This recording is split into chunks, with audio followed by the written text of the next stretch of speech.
I've already have something in mind that I want to draw.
Hello everyone, and welcome to something that I haven't done in a while. I don't know. Wait, hold on.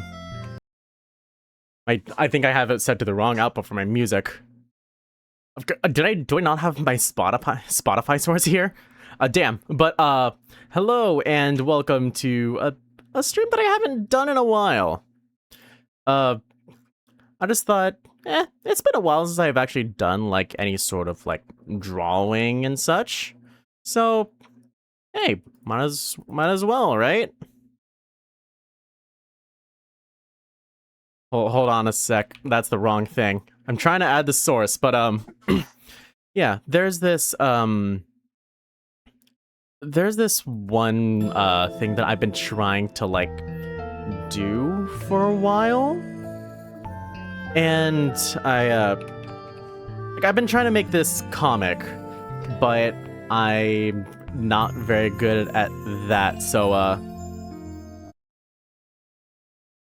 wait a sec. I'm just changing the Spotify thing. There we go. Okay. There we go. Now my TTS and Spotify are separate.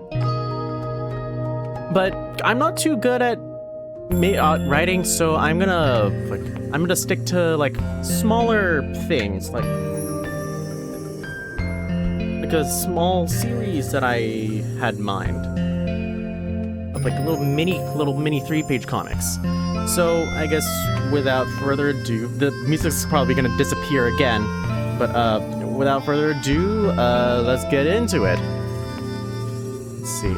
Okay, Spotify is working correctly. Good. That's all I need. It's a little loud though.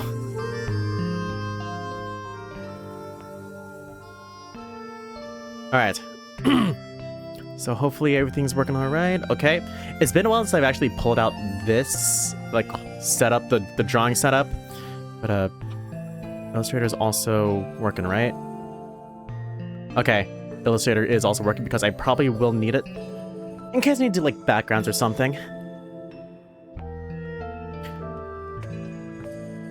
Okay. Eventually it'd be nice to have, like, one of these,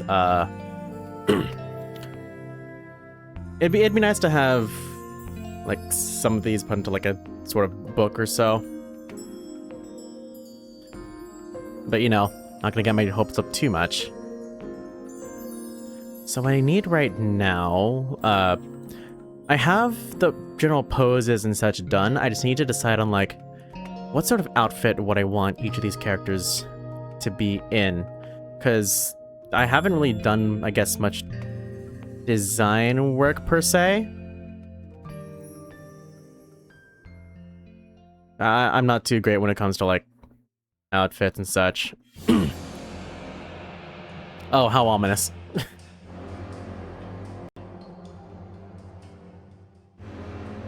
Okay.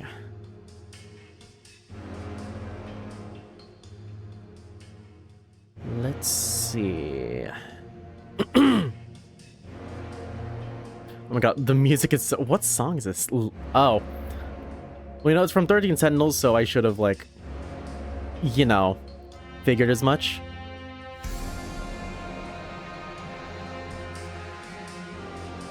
Okay, I don't need to draw anything, like, too detailed when it comes to backgrounds. But I do want to design their actual outfits. So I have, like, the characters themselves here. The two of them are right here, actually. Next to each other.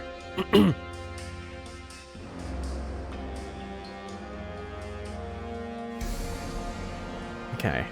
So this sort of outfit, you'd probably wear something a bit more on the casual side. I'll, like, make proper, like, clothing wraps of these characters later. But she tends to wear stuff that's more, like, cutesy.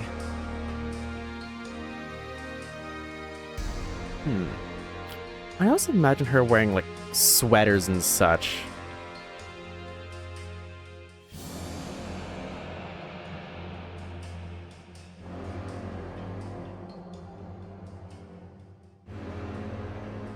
Or maybe like a shirt with some, like, puffy sleeves. That'd be cute.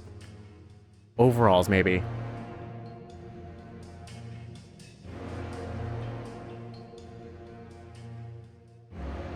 Let's try that. Or maybe, like, have it layered with, like, a dress here.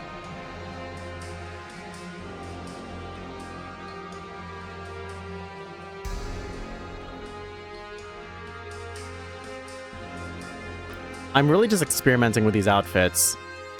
Because I'm not too good at fashion design.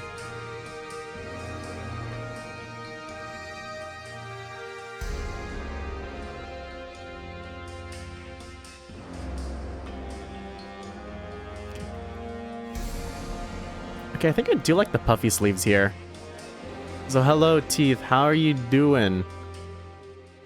I know I'm a little bit late to my own stream. But you know, it'd be like that sometimes.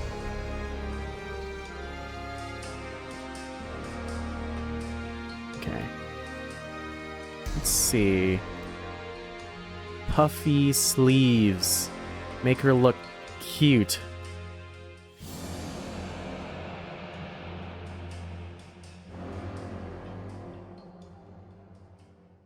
I hope this VOD doesn't really get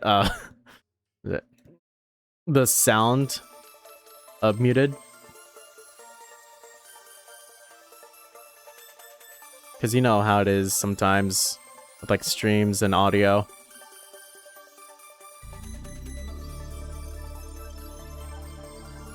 Okay, and the front. Like overalls per se, and then the collar.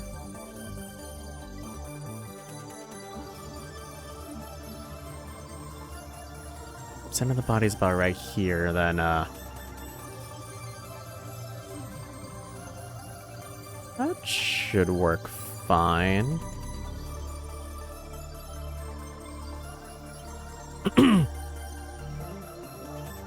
Okay, I'm really liking the puffy sleeve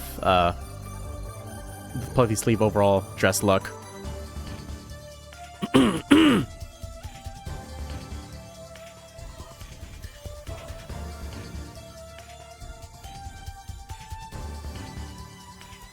The chin should be taking up this this side here.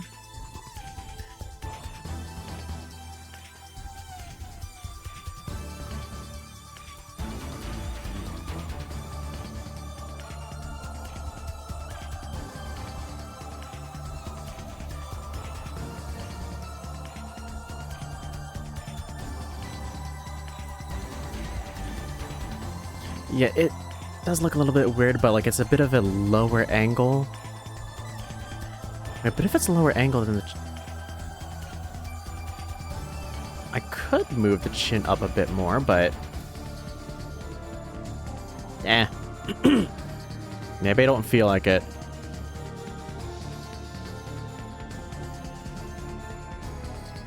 Okay, that's the effects.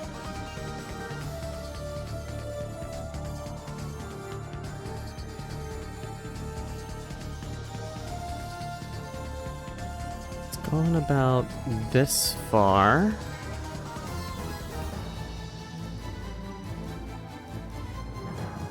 I can add the wrinkles later. I just need the general idea down first.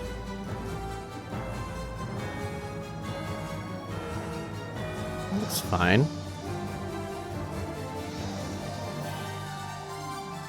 Doesn't have to go all the way out. The chin looks a little bit too, like, far from the body, I guess. So let me try and fix that.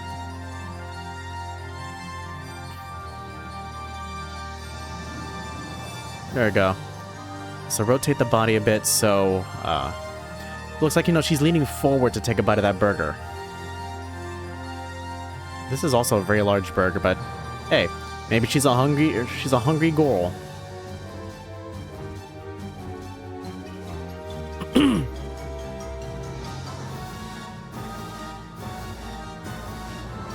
This one's the same.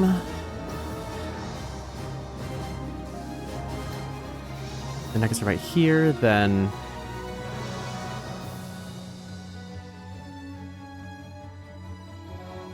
Okay, the hair is covering about this section.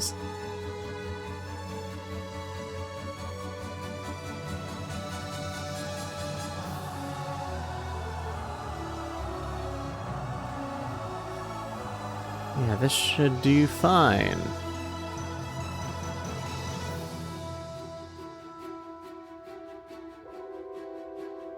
Here we are.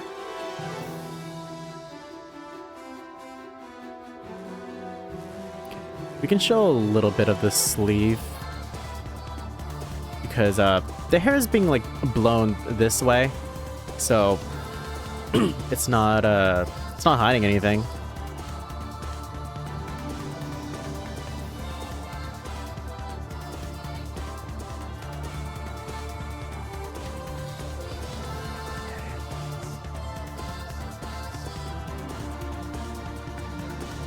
Save what I got so far because you always gotta save.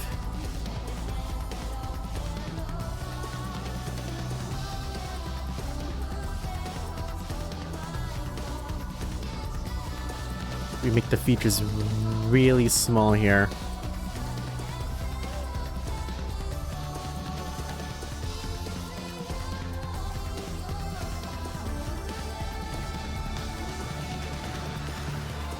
Hands are fine. Here, she's a little hungry because her meal got stolen.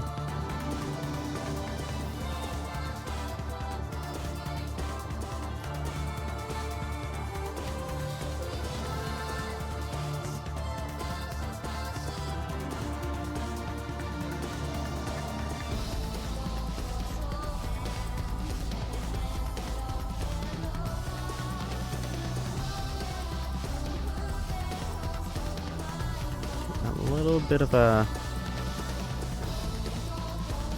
There we go. I gotta actually design the, like, outfits for these characters.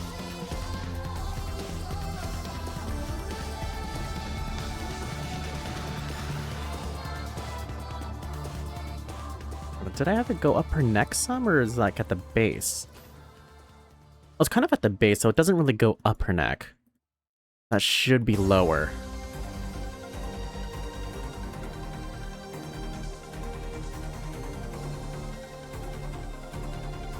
Here we are.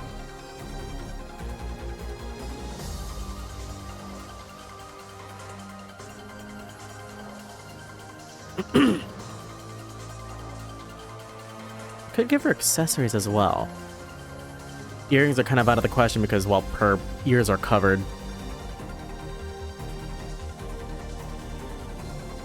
So it wouldn't really make sense to give her earrings.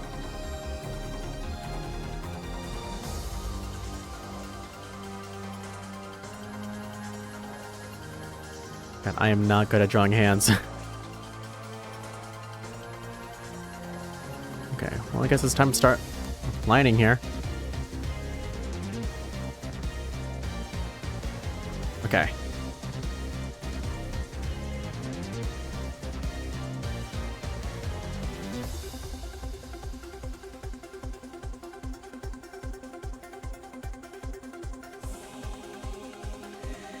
Okay. These are supposed to be braids, so let me try and can't get rid of me. What do you mean? Was I trying to get rid of you?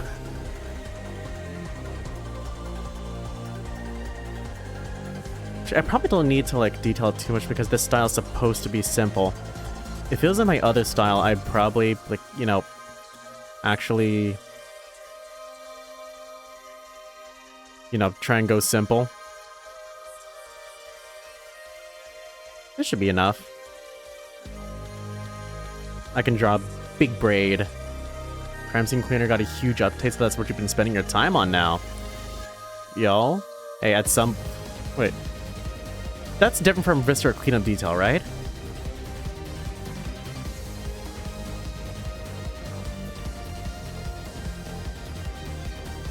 Okay. A little bit of a implied line over here. If it is disconnected, we can just connect it in our minds. That's what the imagination is for. It's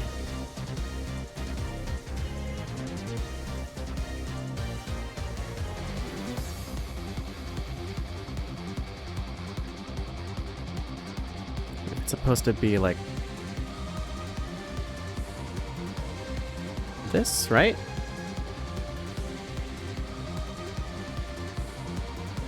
Similar in the sense of cleaning up blood and stuff, but has legit plot. It goes more in depth into cleaning slash fixing furniture. I got you, I got you. Sounds like a fun thing to stream.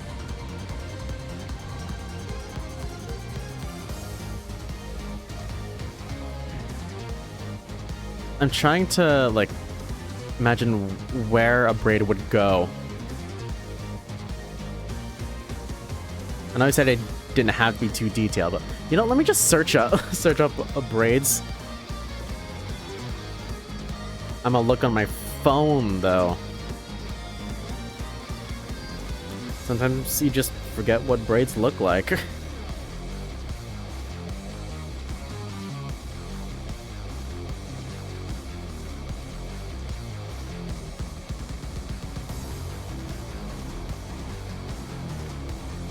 Okay. So the line kind of goes like... Let's see. Kind of goes like this, and that, and that, and that, I think?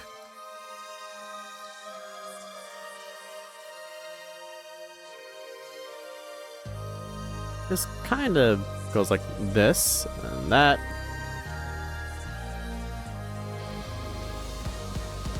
Right? I think this needs to go a bit higher.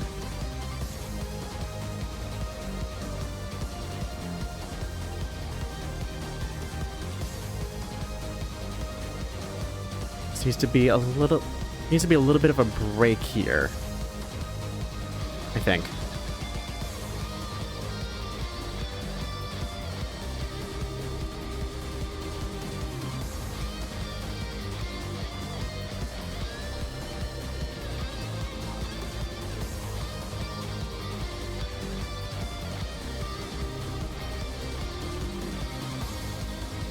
Still doesn't feel right. I think this needs to be a bit more down here, and then this.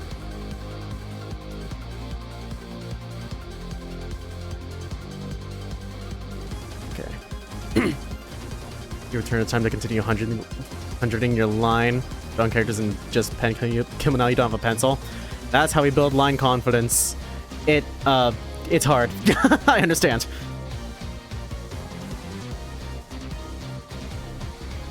God, these braids do not look right. They don't feel right. Why'd I give this kick? Should I just give her like a bubble ponytail instead of braids? That would... You know, honestly, I just might. Yeah, I'm gonna give her a bubble ponytail instead.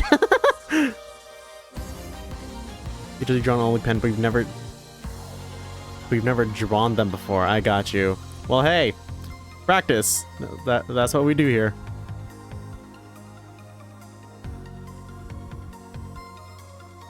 Yeah, she's gonna have a bubble ponytail.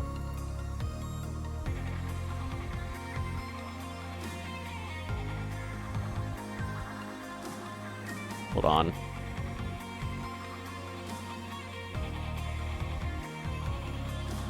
The crusty purple finger. Excuse me. I actually haven't updated this in quite a long while, ever since like 2023 when I made this, like made the model and such. Because I was originally a PNG tuber. And I didn't have like the animation or... Oh yeah, hold on, did I close Sammy? I think I closed Sammy. Oops, hold on. You might see me emote real quick. Oh, it didn't... Hold on. Let me just, let me scroll through this real quick.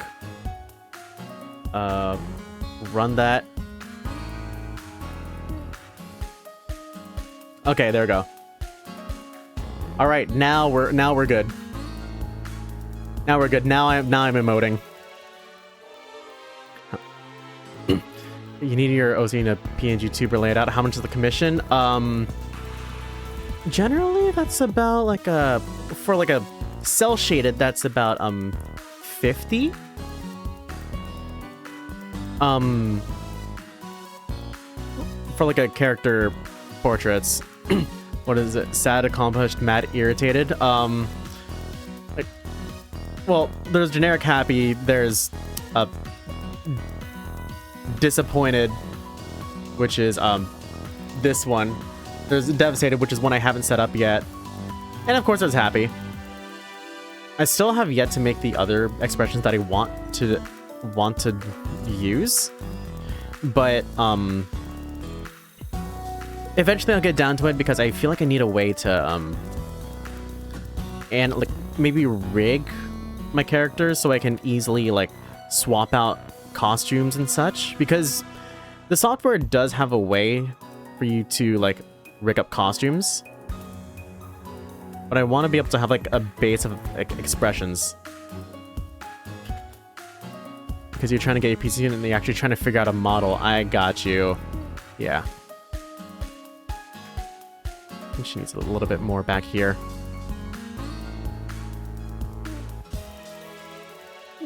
Yeah, but I'd be down to like discuss a bit more, you know. Especially if you already have a design, I'd be down to like draw a PNG tuber for you. Hell, maybe I can like start doing commissions on stream or so.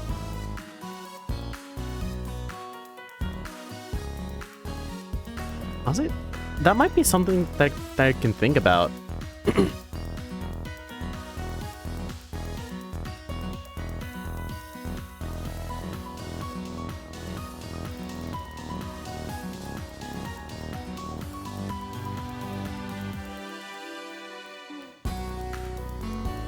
That would be nice. You know, like, you could have like donos or something that you can like basically order a live like $5 sketch or a quick sketch or something on my stream. Not right now though. Maybe something for later.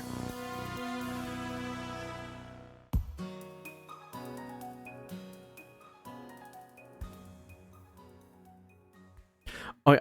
I'm starting to line this, and I forgot to design Rain's outfit over on the right. I got Holly, but not Rain. Oops.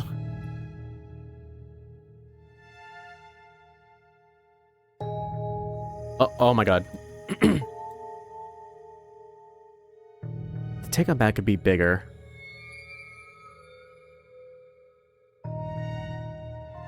So I'm gonna make it a bit bigger.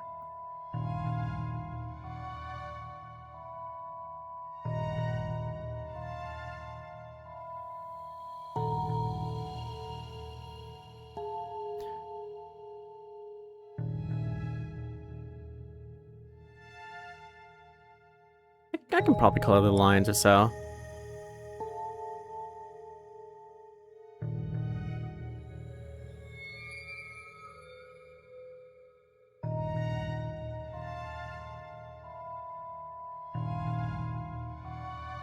The elbow's a little messed up. Don't worry about that. Yeah, I'll have to make this like maybe about like right here or so.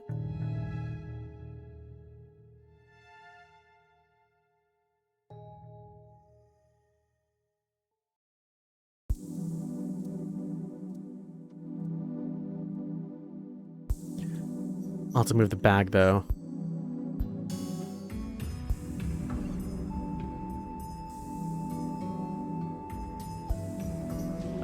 There we go. Hello, purple gay robot. Well, hello, purple gay pillowcase. How's it going?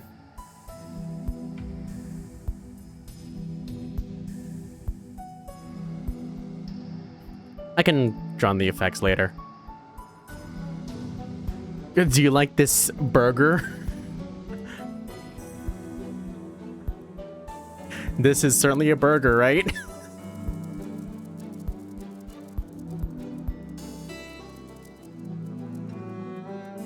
You know that meme that's like, hello, character from Thing. Yeah. What would we turn into? Purple robot? Purple TV?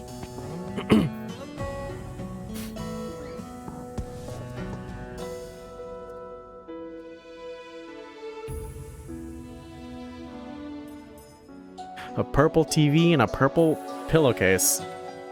There's a lot of purple going around.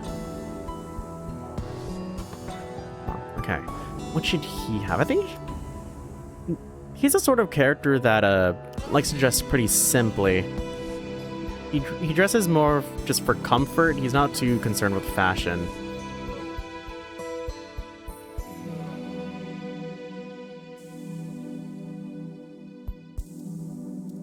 He's like somewhat reserved.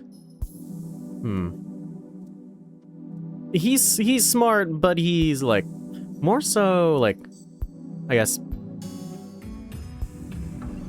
he's mischievous, even though he has kind of a resting dead face. Like he can be having the time of his life, and this is like one of the only faces that you'll see him make. I mean, he can smile, but you know, this is just his common expression.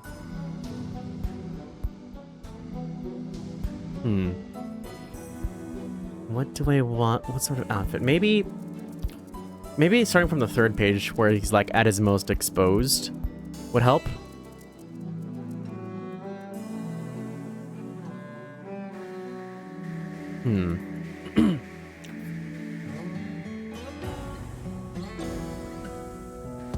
Maybe just a t-shirt, pants, maybe some accessories.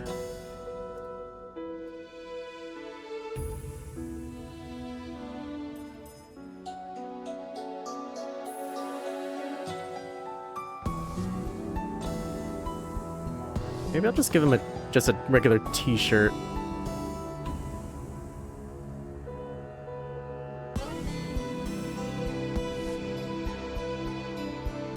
Make him dodge a bit more. So for this style, the shoulders are a little too wide, I think.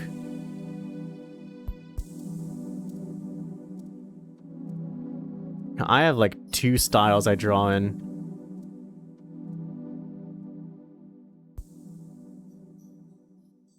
Okay, yeah, the shoulders are definitely too wide originally for the style.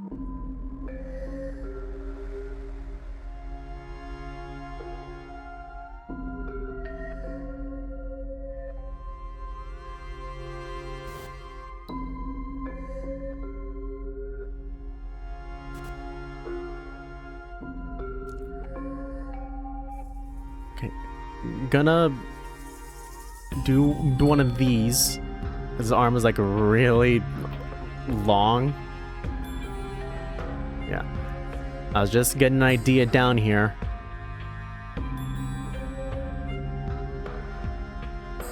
I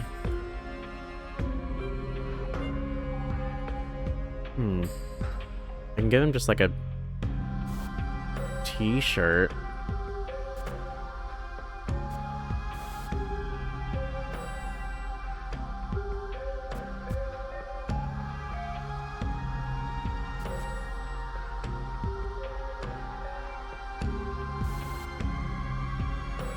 Wrinkles will start about like right here, so I'm gonna like add a few wrinkles here and there, but like this style is not meant to really be like super detailed. It's more so just to get something like down on the page.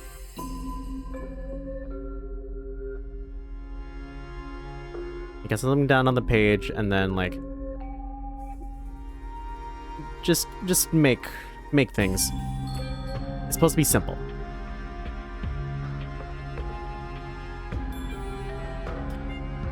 I also more so just wanted a more like, I guess, cartoony style, because I have like a, I guess, a more like anime-like style.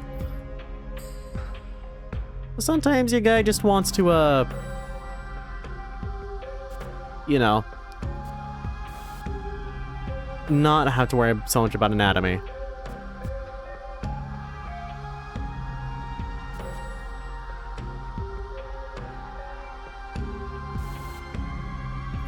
Okay, yeah.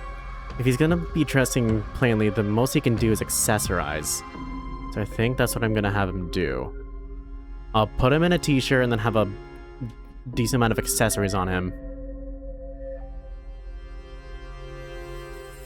He dresses comfortably, but I also want to make his design interesting to draw. I can have a second bracelet.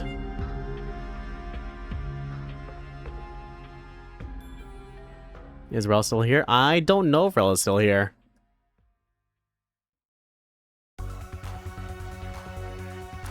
I can make him have a graphic tee.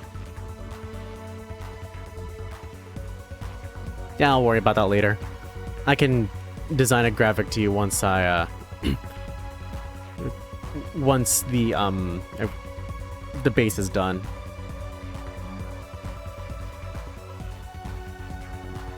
Actually, maybe I'll have it be like a longer shirt. Like, maybe it's a bit large for him. Just the DM. I got you.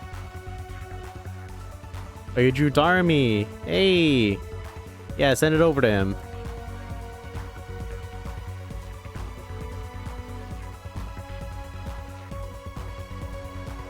Again, I'm kind of feeling the long shirt, the long oversized shirt.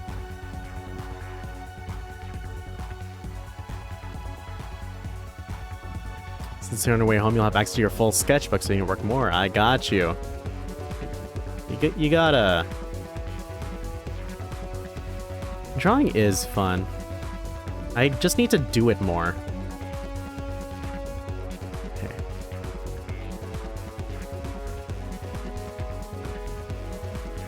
Okay, the folds are coming from the elbow, so... There we go.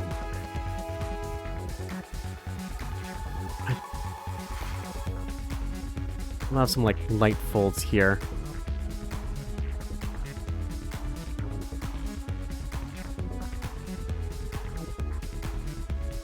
Or maybe it's not necessarily oversized, it just has, like, longer sleeves. He's still keeping the accessories, though.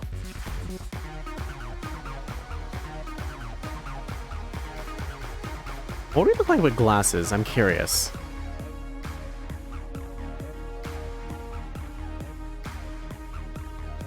While I think that looks nice, there's too many circles on the face.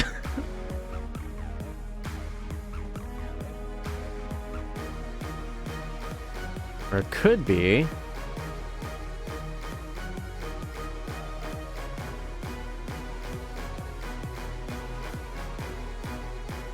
I don't know, I'll have to feel it out.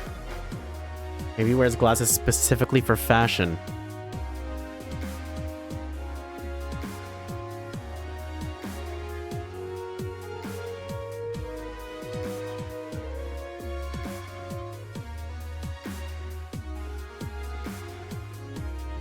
His sleeves should reach over. That should be fine.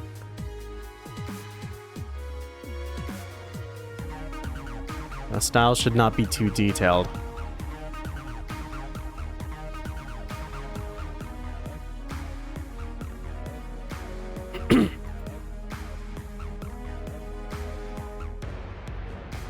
Now...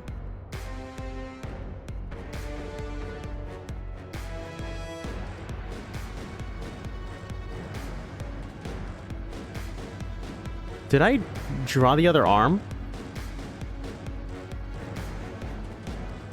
I guess I didn't draw the other arm. Or maybe I did, but like the hair is covering it.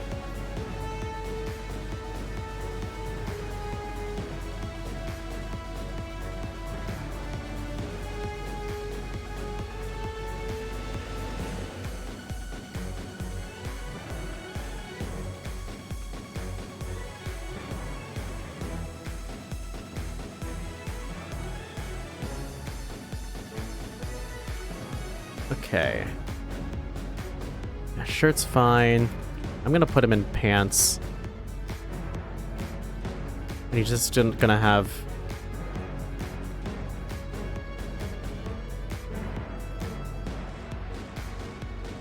shoes. Regular shoes. He's not one to dress very fancily.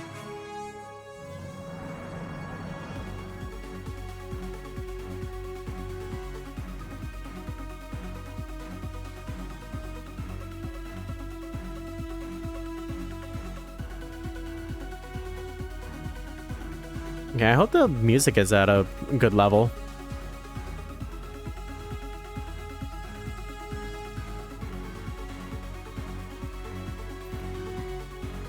Again, it's been a while since I actually had a drawing stream.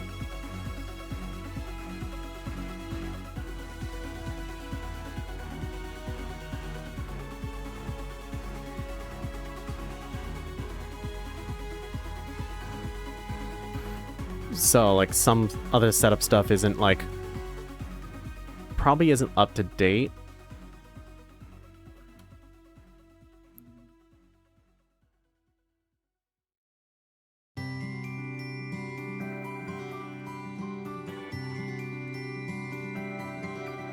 Okay.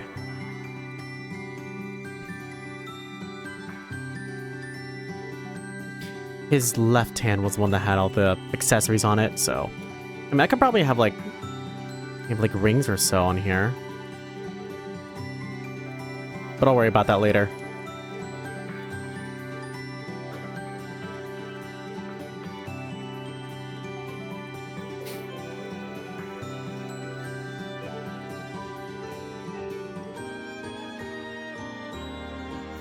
This one still needs, there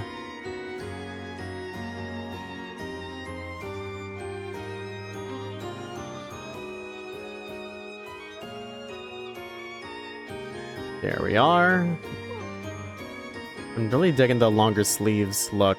Like the, I guess, longer short sleeves.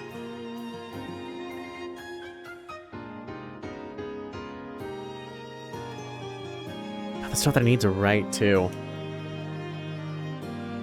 Okay, let's continue, I'll,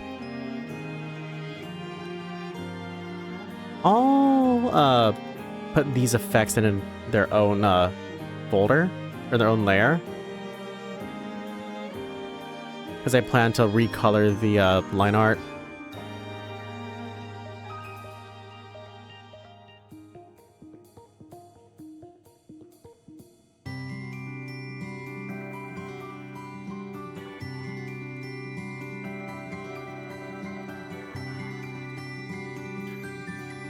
There we go. And right here.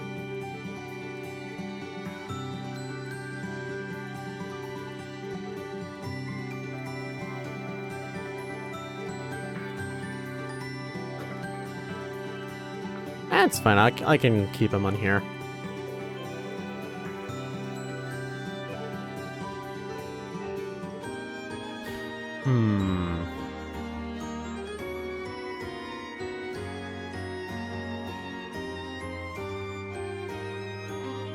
What if I hand wrote it instead of typed it?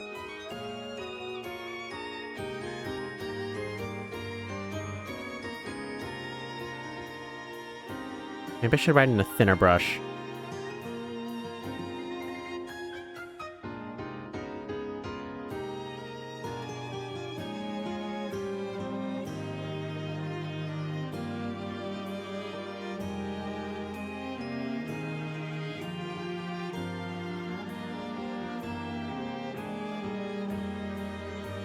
That's too small. I'll write a bit bigger.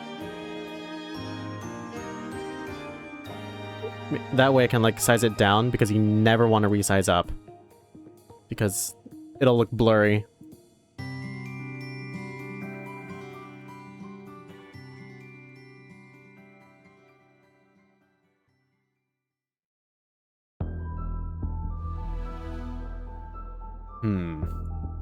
How about...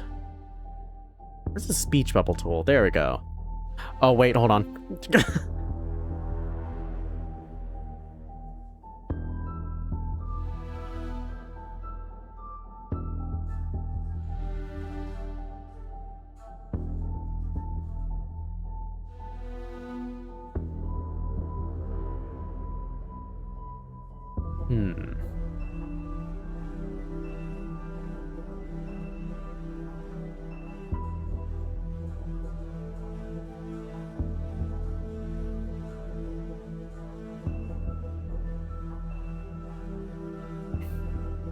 But it feels weird having just, like, this sort of text bubble. I feel like the text, if the text is hand drawn, the bubble should be hand drawn too.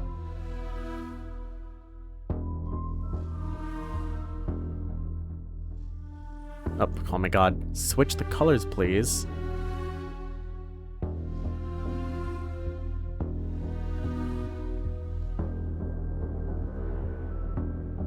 I'll fix that.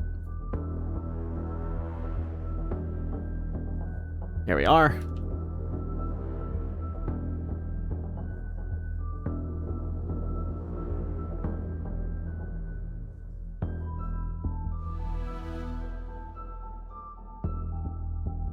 I mean, I can probably just like have it typed.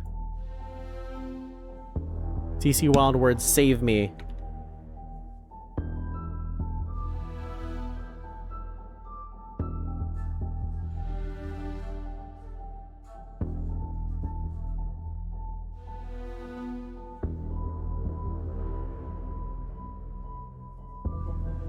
What's the toning?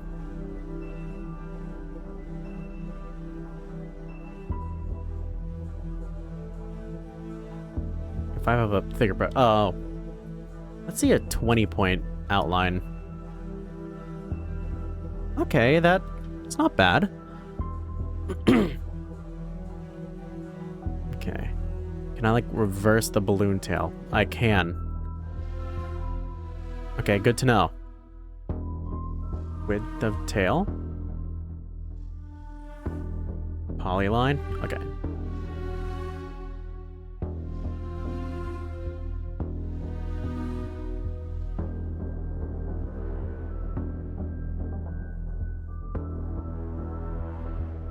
I think I need the bubble itself to be a bit larger. What?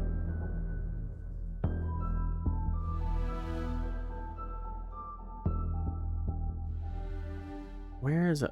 Okay.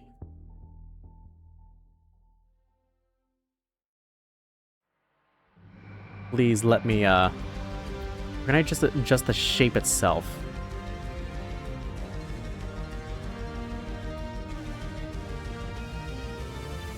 Oh yeah, I forgot about those.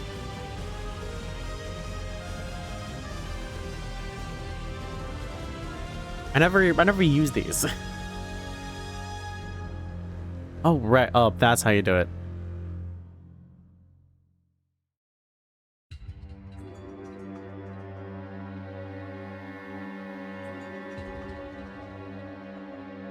Kind of forgot that it changed the text size too, but I think that'll work for the better.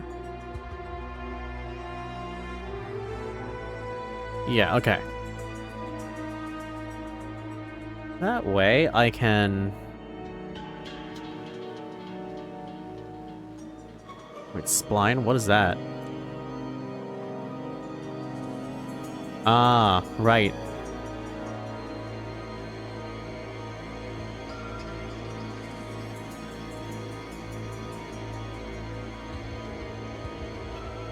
I never really used these.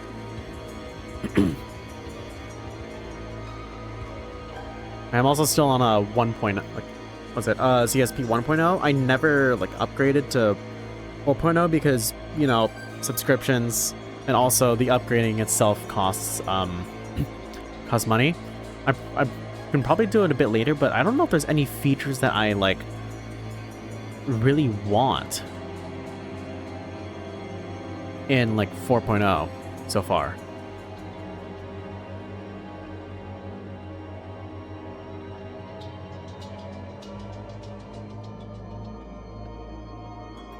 I'd have to see what it actually has to offer in order to see what we've got.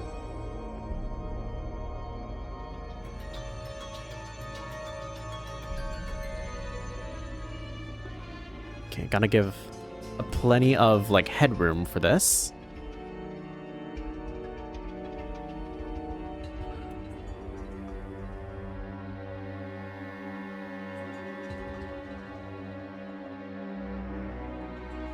If I paint bucket here. Okay, so does the whole thing I'll just, There we are. So this is a pretty large DPI. You know, for future-proofing, I guess, in a way.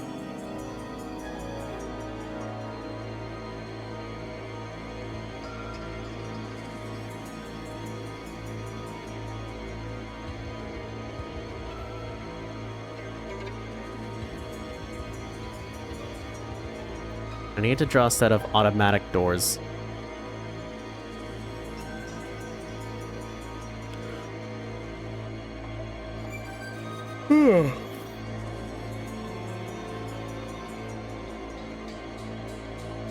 But before I do that,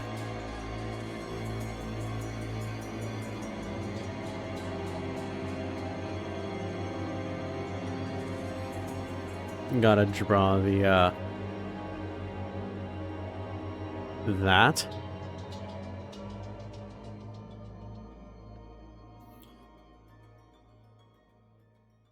These automatic doors open, this way.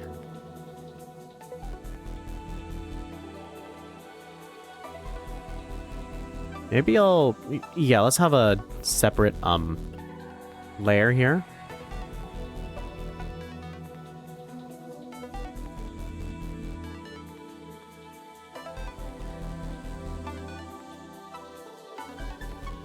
This is one fancy, restaurant, or one fancy fast food place to have sliding doors like this.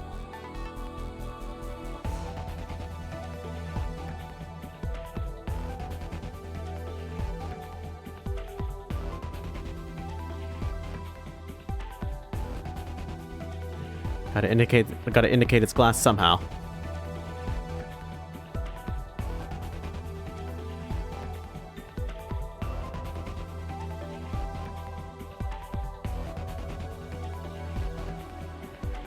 And lower down 50% or so? Yeah, that's fine.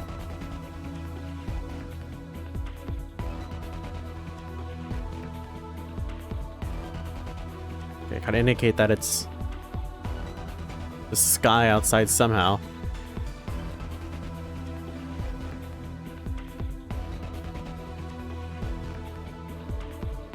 Now, let's say it's a clear day.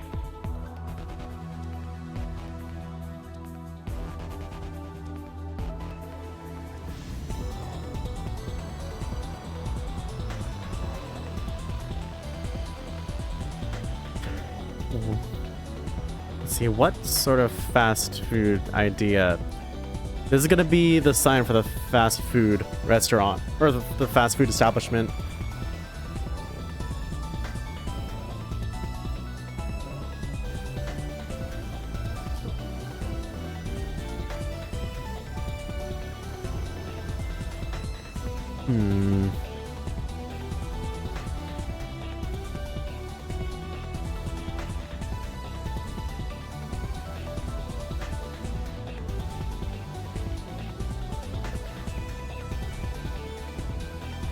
Wait, what's down here? What did I put here?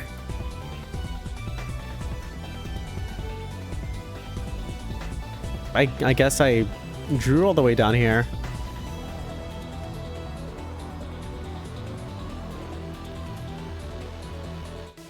What did I draw down here?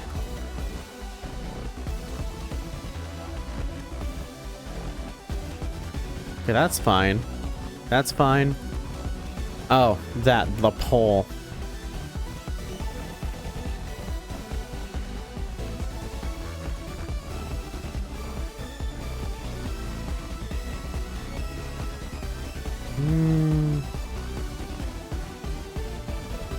I feel like McDonald's is too, it's too easy.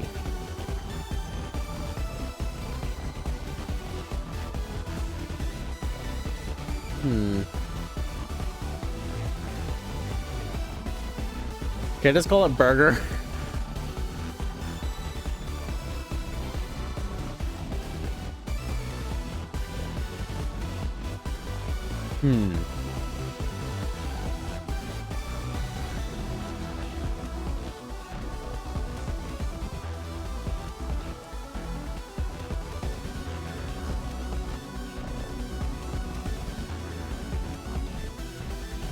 I do not want to...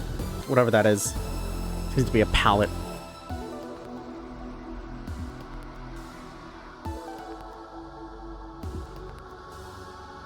How about a crab or something?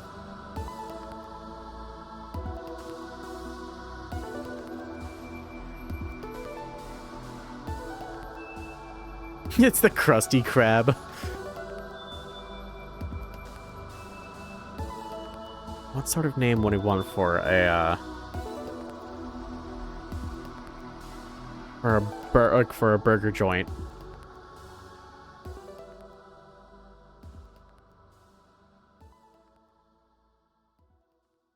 What sort of logo would a burger joint like this have?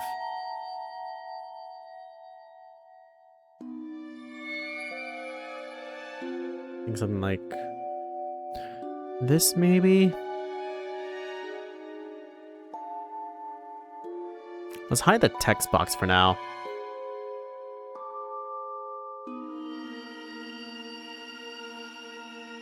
Let's have a picture of a burger or something.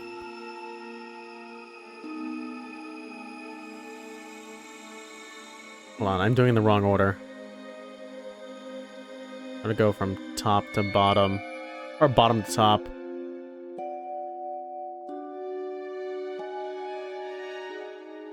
Okay. Bun.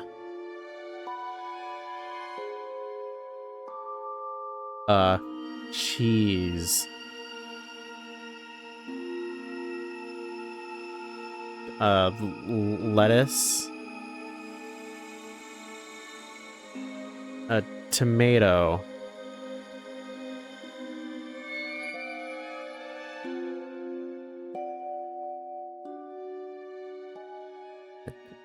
Okay, there we go. Yeah, sure. We'll do that. And then we have top bun. That way people will know this is a burger place. Basically at a McDonald's. That's a one messed up looking burger.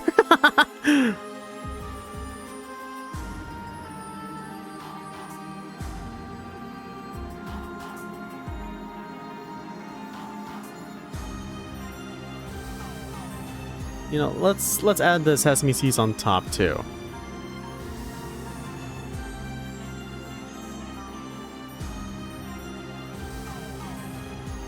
That way people will know this is a burger joint.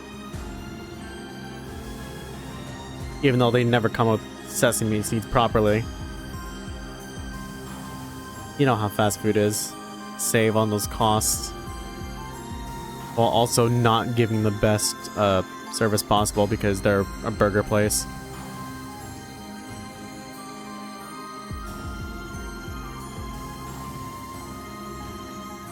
They're not here to give you good burgers. They're just here to make money by selling you slop.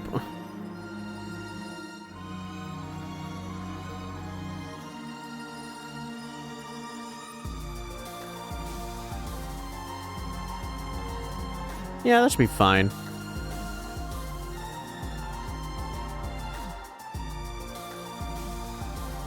Okay, that should be enough for people to see that, like, this is a burger joint. This is a burger place. Okay, I should be working on the outlines and everything before actually working on the backgrounds.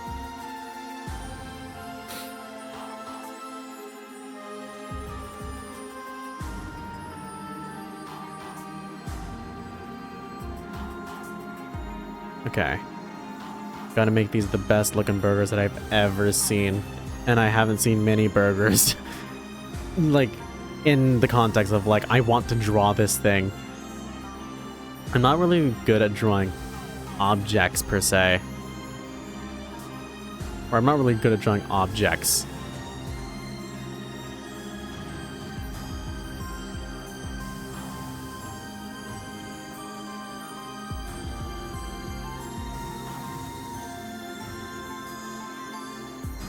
That should be fine.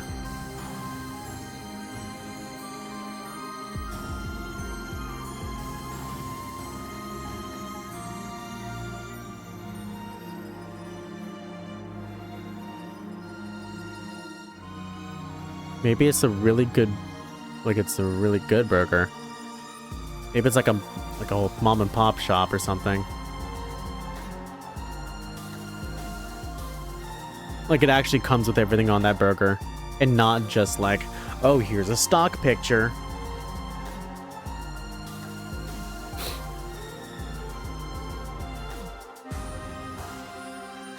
Oh my god.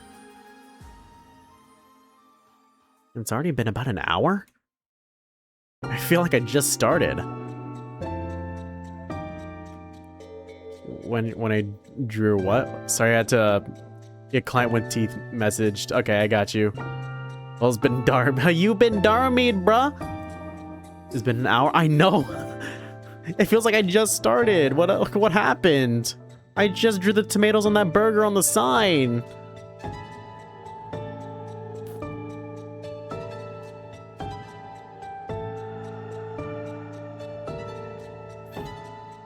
Time passes by fast when you're drawing, man.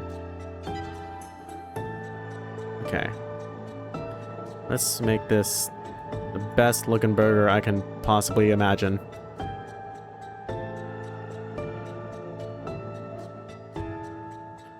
Okay. Okay, the slice of cheese over here.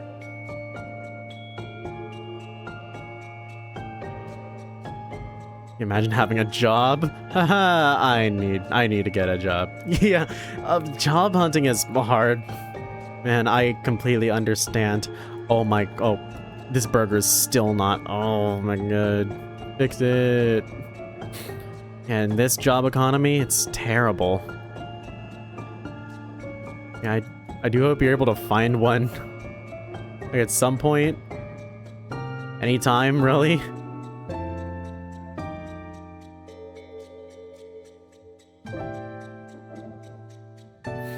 Did I? Oh my god, I can't connect the lines! There we go. Like I said, TSA work and you're going to use a job as a way so you can work for the FBI. I got you. A Siri? A Siri? What about Siri? Are you going to be the next voice of Siri? Can I get the Rel Siri voice?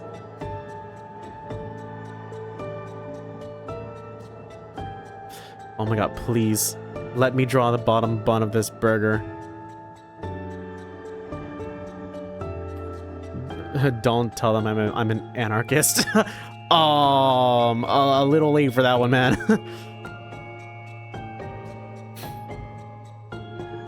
Okay. Burger has been drawn. Wait, hold on. I need to draw like the actual wrapping that it came in.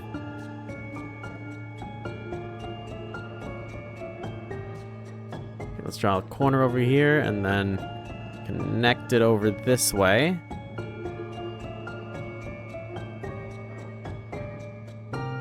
A teeth kettle is very good at doing AI voice, which is why I like to voice robots. Yeah. I've been told that, like, I have a voice that you could probably hear at, like, a train station. Like what did they say at train stations? Now arriving at... like that sort of thing. Okay. A little bit of a... you know... a few little wrinkles over here to make it feel a bit more alive. I know the style's supposed to be a bit simple, but you know, gotta make things feel alive somehow.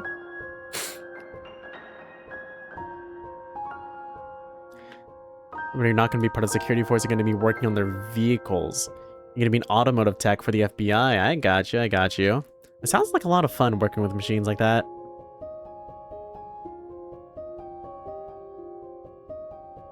Well, I don't really work with many machines. I have like a passing interest in them. Mostly with like taking things apart and putting them, like seeing how they work and putting them back together.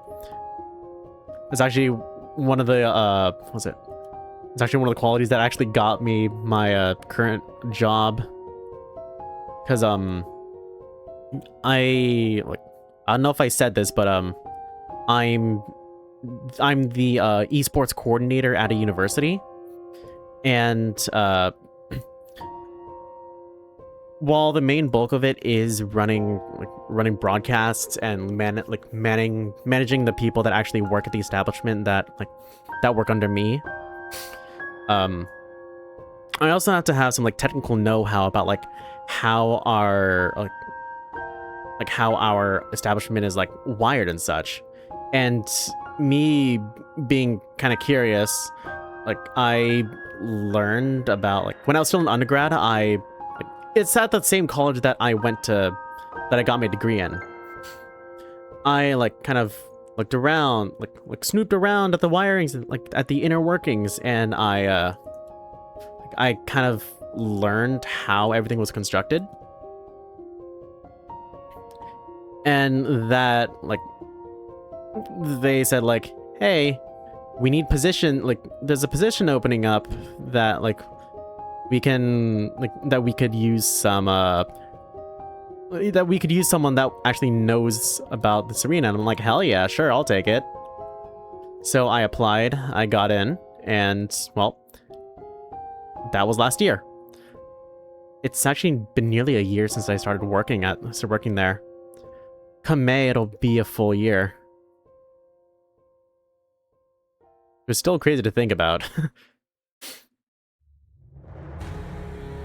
And your dream job is such a chud job. I'm curious to hear what it is, even if it is like even if you think it's a chud job, because you know, it's nice to hear about like what people are interested in, what makes them interested in that job. You always wanted to do automotive. College has been fairly forced, and you didn't have an interest whenever you were fresh out of high school. When one of the FBI people came in asking for automotive techs, they said you need a 2-year degree, but I'm trying to find loops around that. Yeah, sometimes it's like sometimes college just isn't for certain people. Like one of my friends, she I only knew her for about a year because she attended the college that I work at, only for a year. But then, like, she's interested in just like broadcasting in general, like esports broadcasting, sports broadcasting, that sort of stuff. And she realized, hey, I don't need this because I already do broadcast stuff outside of this, and college is not helping me.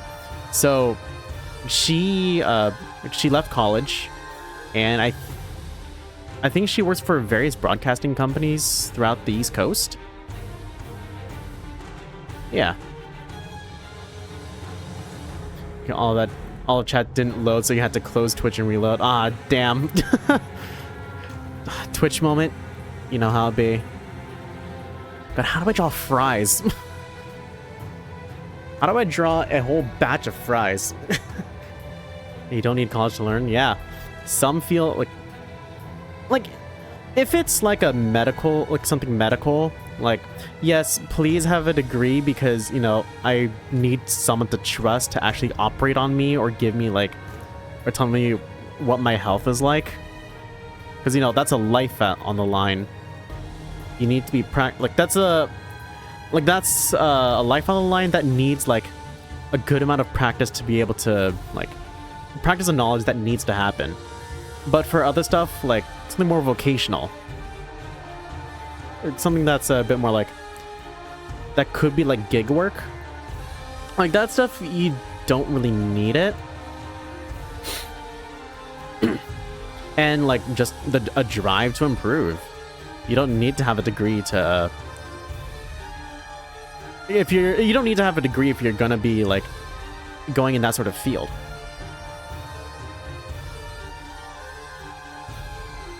I know I said this style doesn't need to be detailed, but God, how do I draw these fries?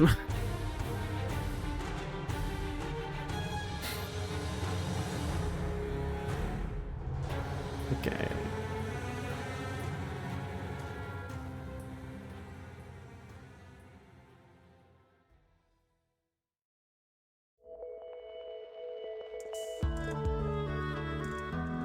Okay. That's a tangent over there, but I think it's fine.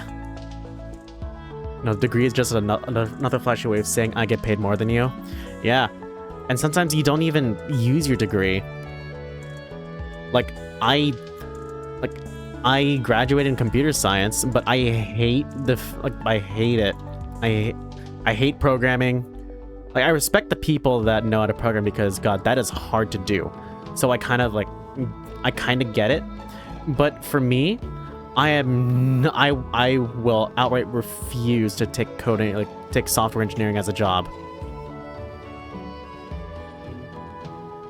Like, if you ever asked, if you were to ask me to code something, I would rather jump off a bridge.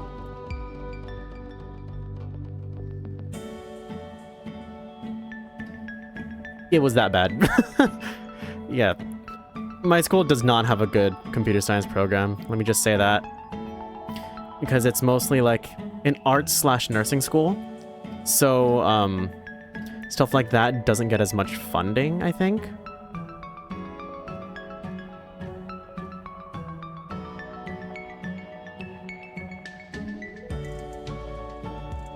But yeah, I have vowed to never use my degree. Like, oh, comp sci, it has so many ludicrous opportunities. Yeah, yeah, it does. So does every other field. Every other field has ludicrous opportunities in some form. Sure, well, it's easier when it comes to higher paying to fields like that are more specialized. Maybe, but I hate doing it, so what's the point? If you hate doing something, even if it's for money, then why would you do it?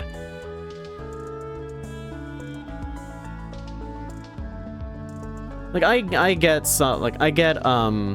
sometimes you have to do things because that's the only thing that'll allow you to actually live.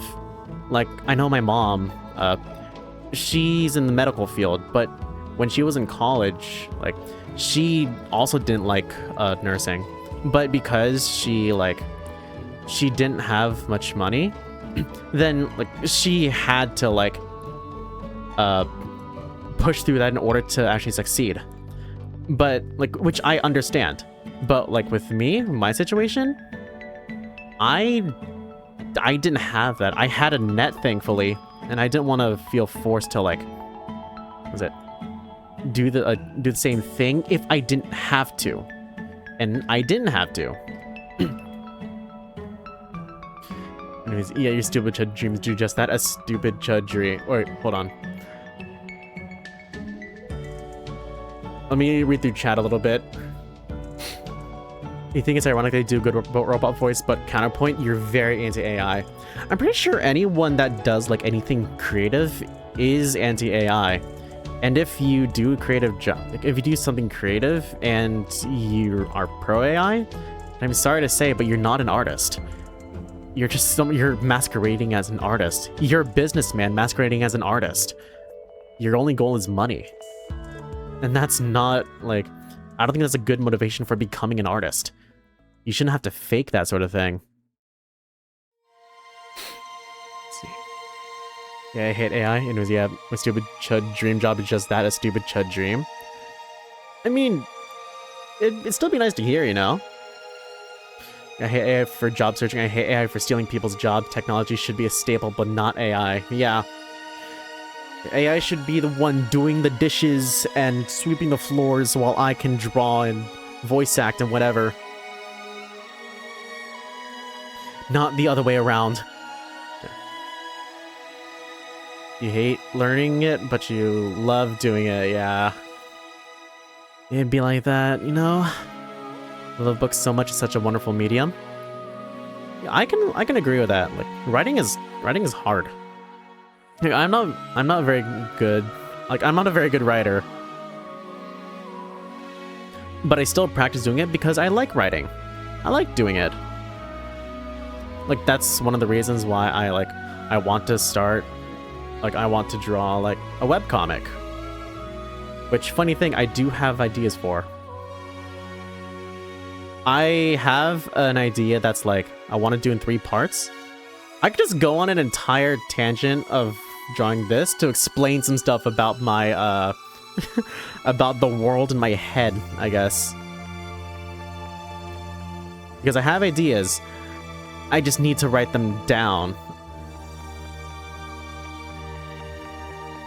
Not even for that, because then you would get another Detroit Become Human or iRobot. Yeah, those bots will start rebelling.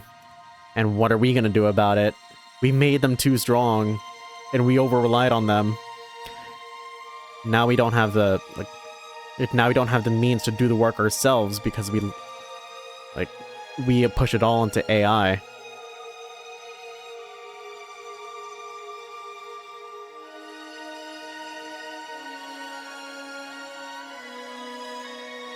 Okay. Oh my god, the straw's not centered. Sure, that'll work. Let's make a shorter straw. What's your judging job? Marching band director. I absolutely adore marching band in every aspect of it. I understand that as a teacher you would not be doing much of the band yourself, but allows you to give the gift of music and performance to my students. Being the band room is home for me, it's where I'm the most comfortable. Watching my band director is like watching my dreams in motion. It's absolutely incredible and magical, and my boyfriend is very invested in my dreams. I mean, being a teacher is like a pretty good dream. 'Cause, you know, if you think about it, you're going to be passing on the knowledge that you gain onto the next, you know, I guess, next generation. And if that, if the joy of marching band is what you want to pass on, then, you know, then that's going to show within your teaching. It's not a... I'm so tempted to give this cut like the 1990s pattern like that. Sorry. Again, as someone that did marching band in the past, I can concur. It's really fun. It gives you a good sense of community. And, it doesn't matter if you're competing or not. It's just a lot of fun. And it's good exercise for people that are probably more like us that wouldn't really get out otherwise, because marching band kids outside of their group, oh my god, this is so... I did not flip the canvas! Marching band kids outside of their niche are, really awkward, and it gives us a way to, get to know people, you know?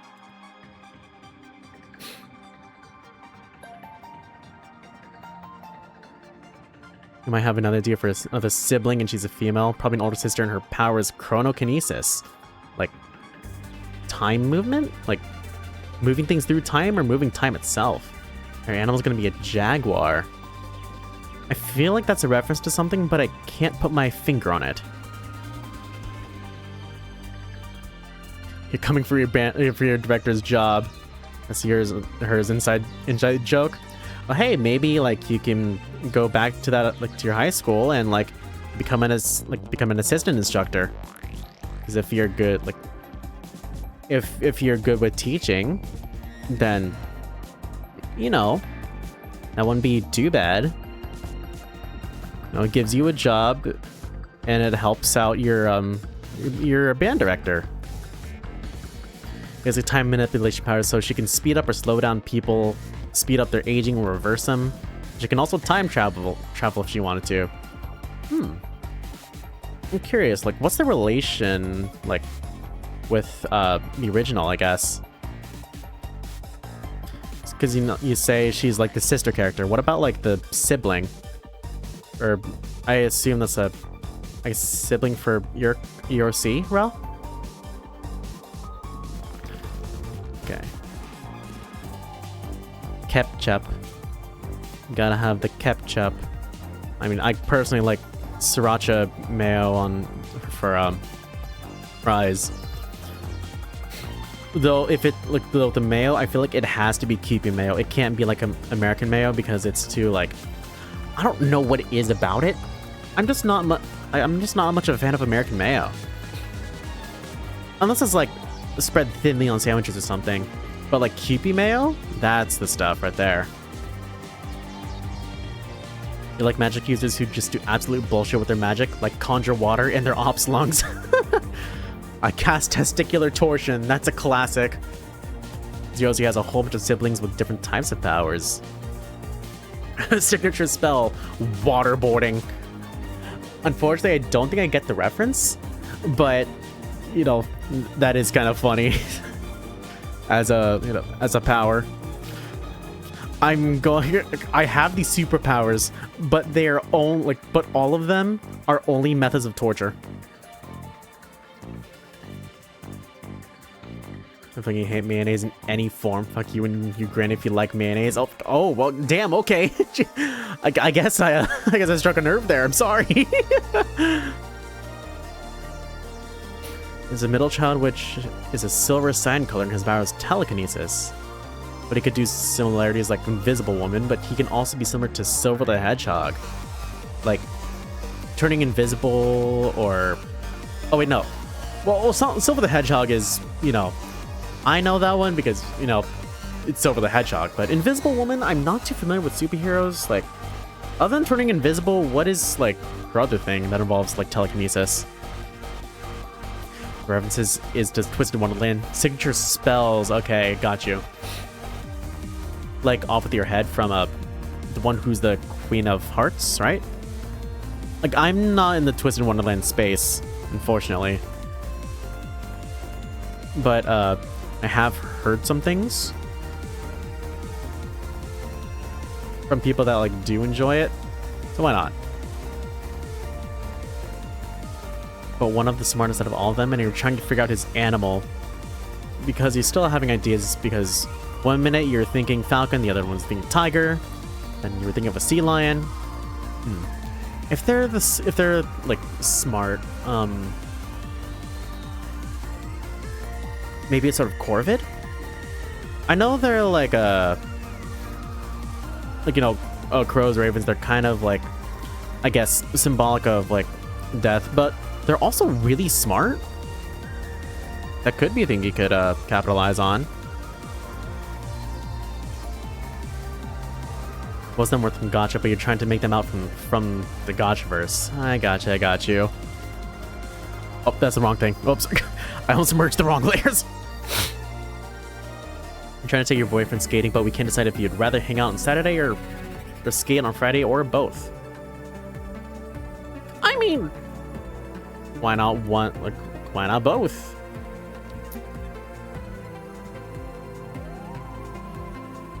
I feel like you definitely do like one or the other, like one day and the other. You know, skate one day and then, you know, do something else, chill. Cause it's nice to have that variety.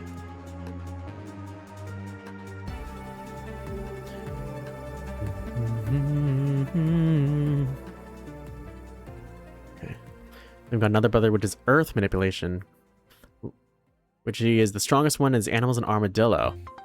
Makes sense. Oh, we go from one battle theme to another battle theme, eh? Yeah, I'm gonna axe this umbrella. We're not using that one.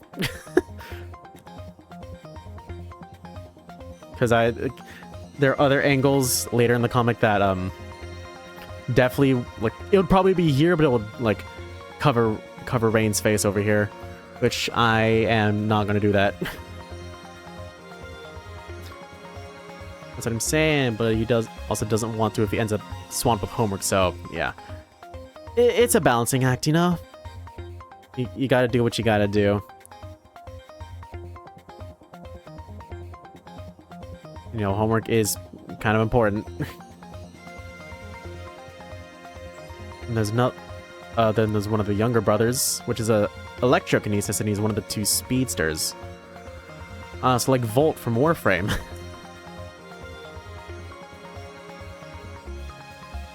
Think of Cole McGrath, but with the speed of Sonic. Cole McGrath, the name sounds familiar, but I don't know if I, like, know? He loves Twisted One. Like, hold on. Off of your head is Riddle Rose Heart's signature spell. He's based on the Queen of Hearts. His signature spell summons a high magic nullifying collar around the target that cannot be broken, at least not easily. But maybe your head needs to go off in order for that to, you know, to come off.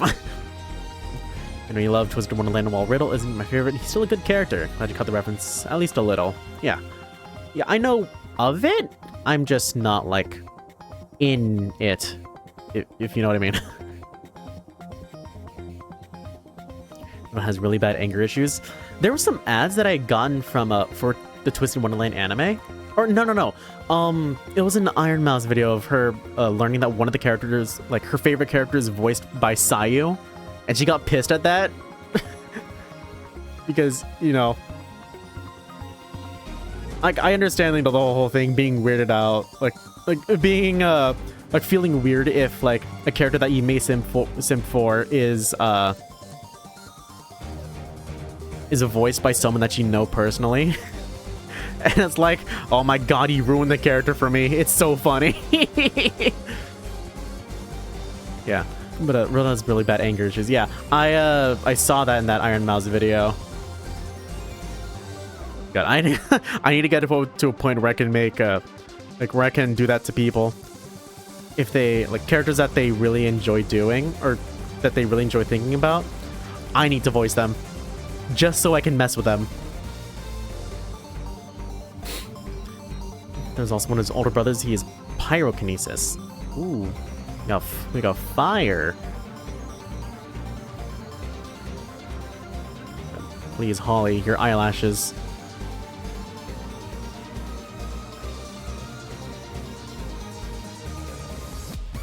Which is kind of tough, but the caring, you just don't show the caring. I think Takamaru, yeah. I guess sort of like a... I guess older, like... older figure that, that takes care of everyone else. Yeah, like the oldest sibling out of that. Yeah. Well, he is literally an older sibling. Been thinking about doing a Fem Kane voiceover because a bunch of friends say you get good with his voice. Also good at mimicking Bubble. I mean, hey, if you want to do like voiceover stuff for fun, I mean, go for it. Hell, even if it's not that serious, then if you want to do like voiceover in the future, you got yourself a project. Because one thing that I learned from my voice acting class, you don't have to necessarily be cast into roles to like build a sort of portfolio or, you know, or thing like that, because there's like free work all around you, like silly like dubs that you might want to do with friends, you or friends' voicemails. Like if you want to do someone else's voicemail, like you're like hello, this person is not available. Please call at a different time, so or please leave a message so I can get back to you. Like that sort of thing. You can have that file on ready if you need to, like, I don't know, provide a sample. It can be one of your samples for your sampler when you don't have like a demo ready yet. Which I really want to make a demo, but I just don't have the money for it really. Also, there's also another reason why I'm waiting to do a demo. There's this operation that I want to have done. I don't know if I feel like I've joked about this before, but I have large tonsils, which make my sleep apnea worse. And it also does kind of get in the way with my voice. There's a certain range that like I can't hit very well because my tonsils are in the way. And if I get those removed, then, you know, my voice is going to sound a lot better. So I want to be able to recover first, like, and have a full range of voice for that. But I need, like, money, I guess, to do that, and I need to save for that. I also gotta actually finish up my financial aid application for my insurance. To, like, get even more help. To maybe help pay for that operation. The pyrokinesis brother is part hellhound. His tail is fire, but it doesn't burn anybody. And there's a second speedster character, which is also one of the younger brothers. He is cryokinesis. He's an Arctic fox. Makes sense. I'm enjoying this character talk. I enjoy hearing ideas. He has a snowflake that he could use as a weapon, like a Tron disc. It seems like throwing. It's been a like. Actually, I don't think I've watched Tron, so it's still like a little foreign to me, I guess. But I have the general idea. Can't you also like throw it? Or you can transform that snowflake into an ice board. Ah, yes, like Air Ride from Inazuma 11. I keep referencing Inazuma 11 when I know people don't really get it.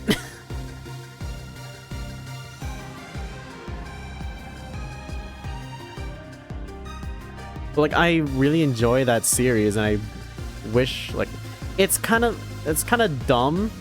It is like kind of feel good. Like, it's a sports anime and slash game, but it's just so, I don't know, something about it is so satisfying that I can't quite put my finger on. Hold on a sec. What the Automod locked in on blow them from your message realm.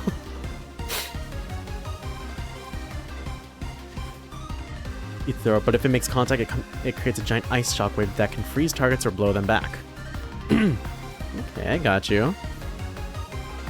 How? I think, you know, blow them.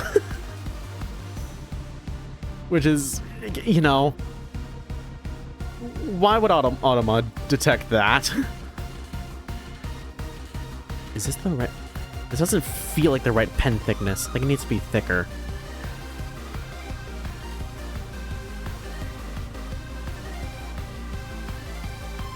It's my favorite battle theme. And maybe I should, I guess as a primer, show my other ones, because I do have a universe that can be, like, kind of expanded upon.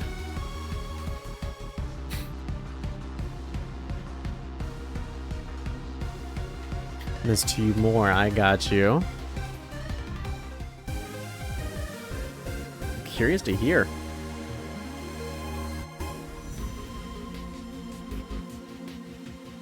Young sibling, which is the only female, is his youngest little baby sister, which is Purple Monarch Butterfly. Ooh. Think of Psylocke from the X-Men. And I'm not too well versed on superhero media, so you'll probably have to explain what Psylocke... Oh wait, no, Psylocke! Sorry, I only know that she is like a swordswoman.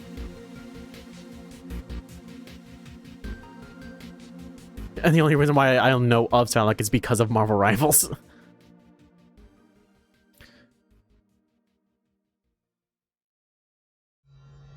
Okay, make the eyelashes a little bit bigger. But, you know, I can color this, and if I'm coloring the other side... Uh-oh. Yeah, that should be fine.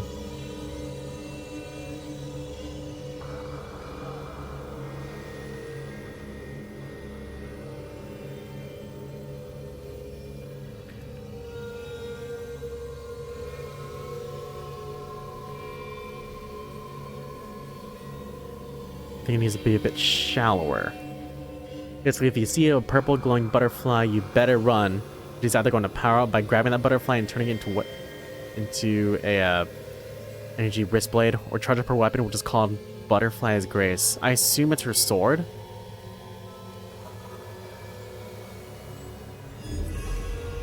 So psionic powers. Okay, I got you.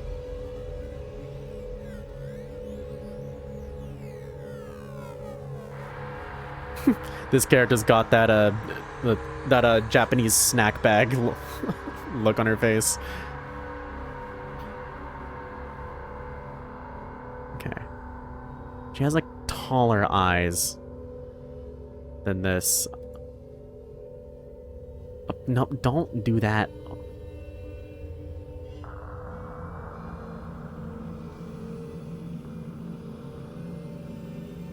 Did I...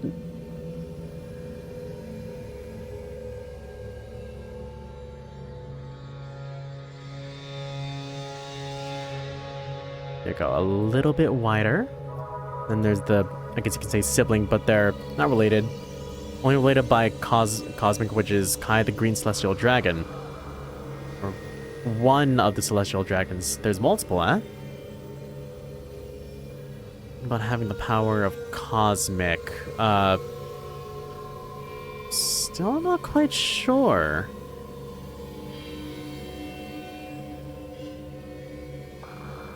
Like, space?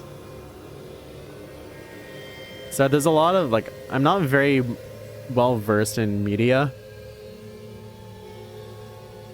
Think about every known energy in the universe like Silver Surfer. Like Silver Surfer, Galactus, a Celestial from Marvel. Again, still not ringing a bell because I'm not very familiar with the Marvel universe. I'm sorry. It's very little match with my OCs, just like human experimentation, vampires, and Omegaverse, kind of.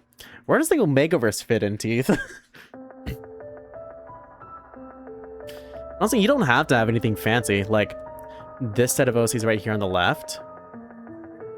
Like, there's nothing really special about them. They're just, like... They're, I guess, the top 4 gamblers at a casino that they run. And they run, like, 4 different sectors. There's nothing really too special about them. Like this one on the left here, he's in, like, he's the best gambler here and a musician. This one right here, second best gambler, she's a gardener in her daily life. This one right here, the newest recruit, he's the third best. He's an inventor / technician. And one on the right here, she is, well, the 4th best gambler. She's a swimmer. Yeah. So like each one sector, like while they can make money, like they're a bit more of a fair casino only because they have different avenues to pursue revenue. Like, yeah, they can make profit from a casino, but he can hold like concerts, like concerts on like a few nights. Or, you know, for his mixes and invite guests and such. Number 2 over here, Holly.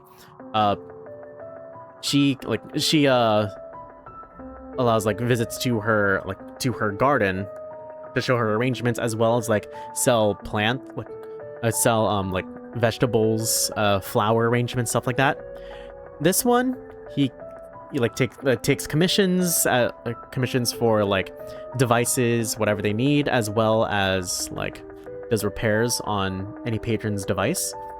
And this one, she does swimming lessons and also like I guess coaches a team. So yeah, well, there's nothing really too special about them because this set of characters is meant to be a more like lighthearted slice of life sort of feel. Which is what this set of comics are. Basically, the power of the universe. Hold on, I gotta read the chat. Basically, the power of the universe, any type of galactic known person he has, so he could just summon a black hole or go supernova. About the power of 50 million exploding suns. I know sun, S-U-N, but the fact that it autocorrected to S-O-N is kind of funny. Man, damn. Okay, this is powerful. With a certain subset of species has Omegaverse properties, but it's not common. Tokoi and Alan are my only currently existing victims of it. Also, there's a couple of vampires and other creatures, but most are human. There's literally 2 characters, Jeeki and Maverick, that are species called harmonic. Think angel adjacent. Okay. Yeah, this is a safe space to gush about your characters. Because I am glad to explain mine as well. Now, the Celestial Dragons are supposed to be, I guess, rivals to the Phantoms. Is that another, like, part of your lore, I guess? The Phantoms?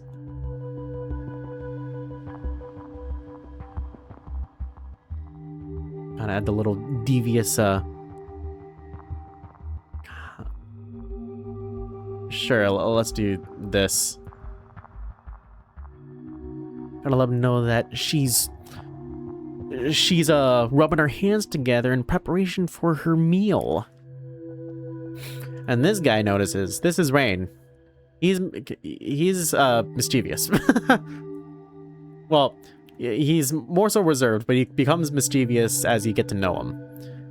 Like with her, these two are like best friends. These two are, well, they're childhood friends, so they know each other decently well.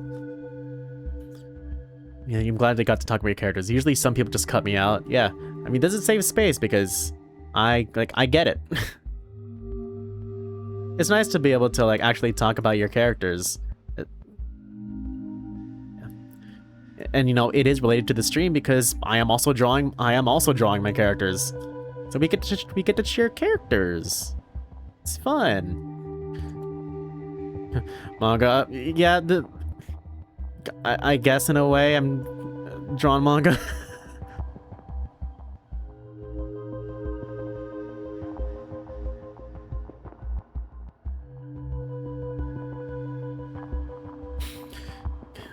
You know, mangoes, manga, mangoes.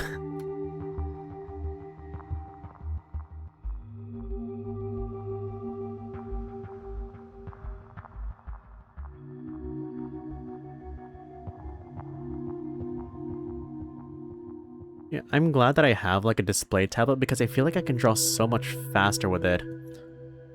Like I got this tablet like last about a year and a half ago almost when I graduated college. And it's been like such a big help. And another thing that helps a lot is having a Tor box, which is like a little device that I map shortcuts to. It has like knobs, buttons, and stuff like that. I can definitely recommend using a Tor box for drawing, just because it like saves so much time. It takes a bit of getting used to. It takes a decent amount of learning because, you know, you're signing shortcuts to a new device. You're gonna have to learn how to use it in order to use it effectively. It's like in a fighting game where if you have like, you're learning a different control scheme, it takes time to get to know it. You'll do bad at first, but then, you know, as you get used to it, you'll relearn everything. Yes, there's an option. Let's say the whole universe gets erased. There are three ways that can happen: is either rewinding time, or granting a wish, which your main character can do that besides Kitsune, because Kitsune can grant wishes. You did your research on Kitsune. Being a fighting against, I need to get my vitamin pad? Is a vitamin pad a certain brand of pad? Fighting pad. Yo, gotcha. Your fight pad. Okay. Vitamin pad would honestly go kind of hard as like a brand for like fight sticks or pads.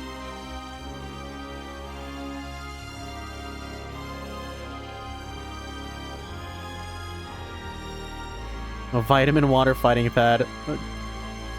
I mean, vitamin water does go kind of hard, in my opinion. I enjoy vitamin water.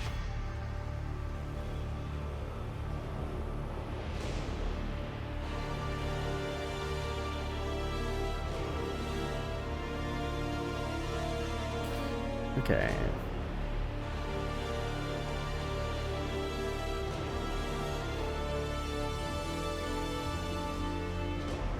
There we go.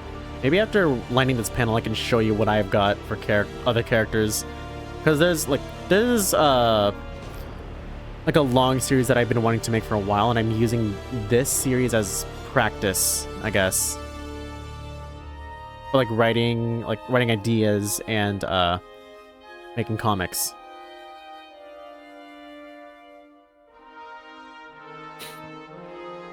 I feel like vitamin water is more watered down than normal. I haven't had vitamin water in a like there was a gap when I first had vitamin water and when I have vitamin water now, so I might not be able to determine the difference.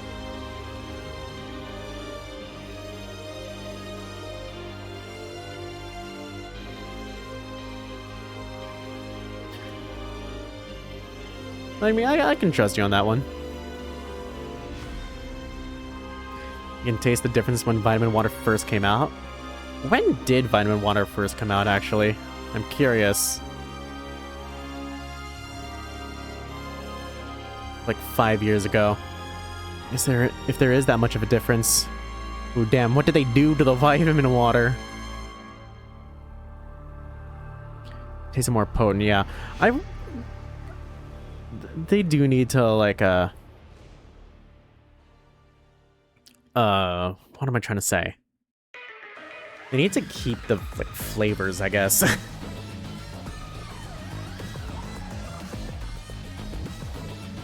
Okay, now I can color the backgrounds. Actually, hold on. Okay. Okay, so there's these other designs that I have that are a little bit old, but, do I have them? Okay. Hold on. That's a preview.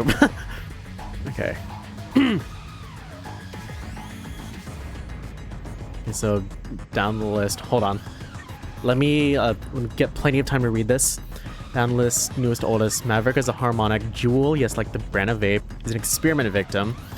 Zule is an experiment victim. Duncan is a human. Nat Sherman is a vampire, turned recently. Newport is human. Marlboro is human. Jiki is harmonic. Eros is a vampire. JC is human.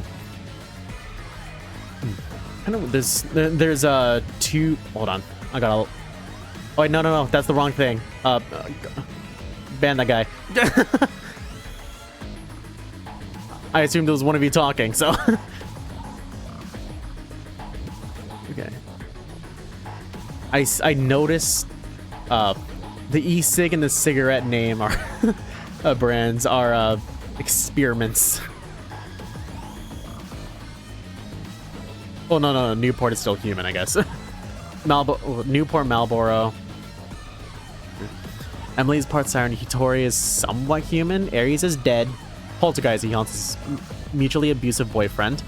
Osamu is a shapeshifter. Remo's human. Alan is a were-human. Fisher variety alpha presenting. Toko is a were-human. Samoyed wolf variety omega presenting. And Yuck is a human. There's some time fuckery with them. There's just some time fuckery. You know, as you do.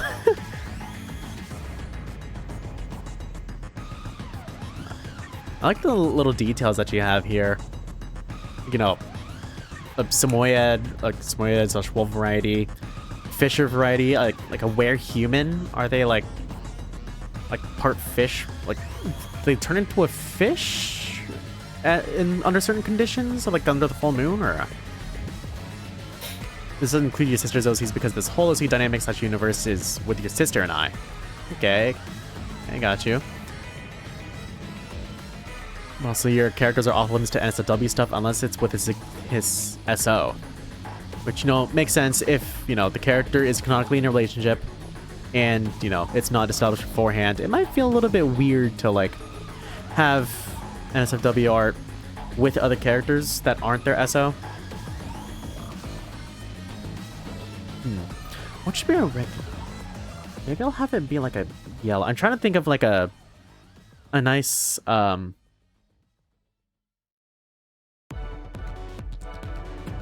a good like background color for like all these, because I feel like it could benefit just having like, in terms of like the speed of drawing, to have like a single actually no, I guess it'll depend on like what the situation calls for. Since this is outside, then I'll make it like bluish. Like a baby blue. There we go.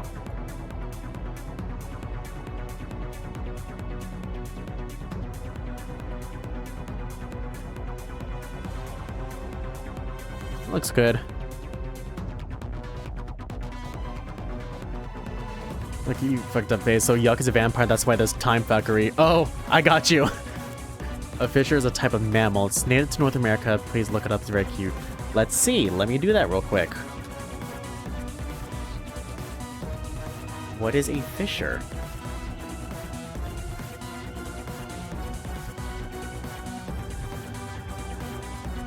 Aww, looks so cute.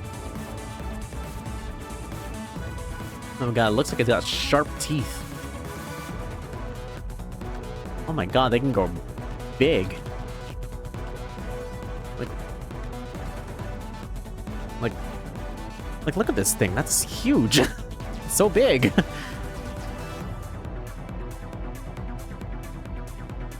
Do you think you know what to use the telekinesis one for the animal he'll be as a sable? Let's see. Ooh. Telekinesis. What other like facts we got for like a sable? I'm curious.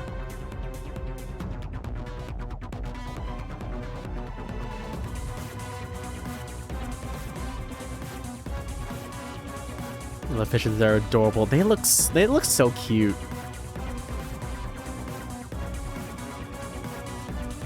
Okay. Okay, I know I said I'd show off the other characters after what's it? After lining this, but I do want to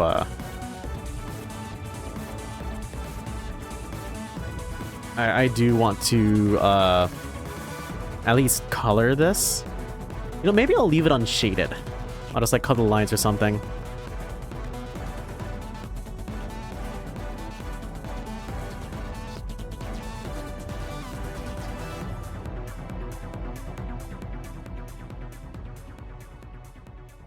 Maybe I'll still like, I still want pink to be like her main color. Maybe I'll have a pink shirt. Or no. Let's change it up some. Let's have her, let's give her like a red.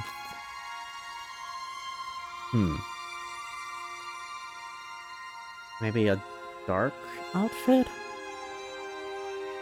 I feel like she's too maybe that's a bit too threatening. Maybe white, like a lighter.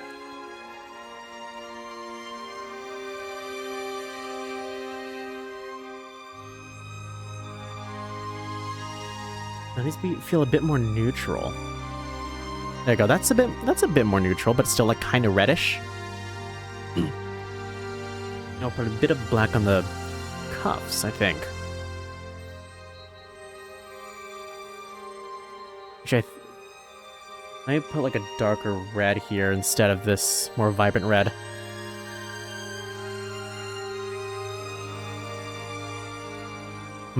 We have idea to spice up what the design looks like. I'll add a belt.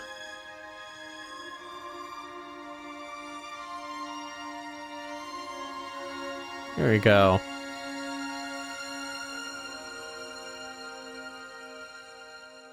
I'm not very fashion conscious. I know accessorizing is important.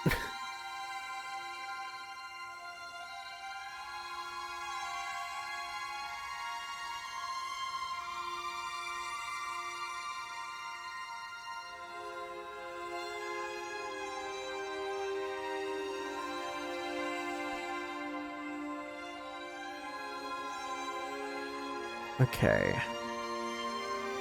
Change this. Okay, let me see. I gotta read chat a bit more. Probably because it's a cross between a puppy and a cat, but it's the only Linky rodent that can stand up on its top two. Anyway, Samoyed is a dog breed. They're so cute as well. Yeah, I know Samoyeds look like they're so adorable, but they look like they shed so much. We'll stand up on their tiny legs for both a sign of being curious, but also in defensive mode. I put my sable in defense mode. Tokoi is a stupid puppy, basically not really.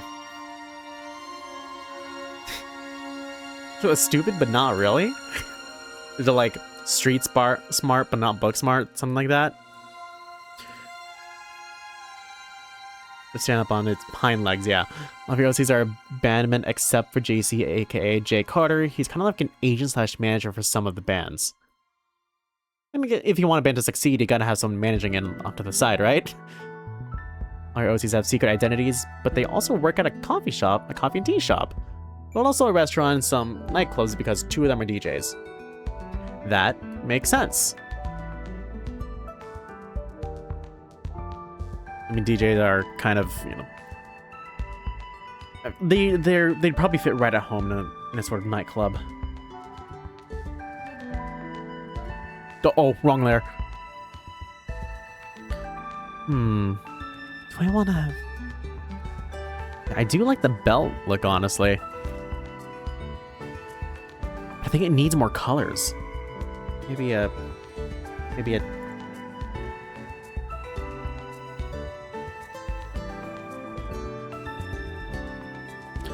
I may need to consult Bagel for color advice on the outfits. Because, you know, she knows a good bit about fashion. It looks like she's in a sepia movie. Maybe if I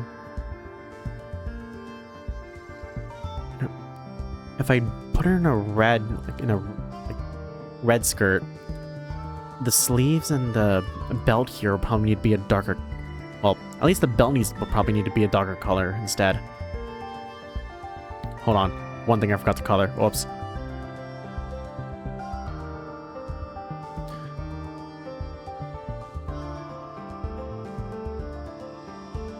Okay.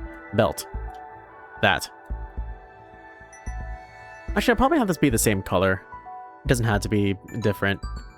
Maybe might just be like a different different seam in the fabric. There we go. That looks fine. I like that.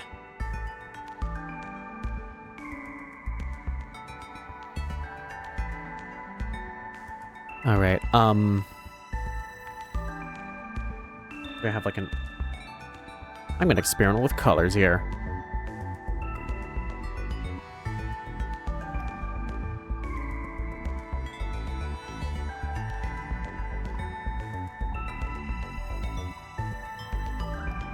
I'm also using OBS to like kind of see what the colors look like on a different monitor, because you know the color gamut's different on each monitor. Oh god, this will be fun to color.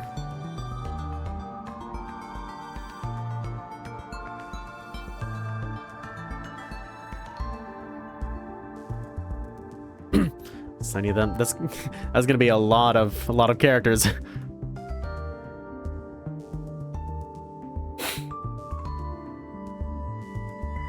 Okay. Oh boy.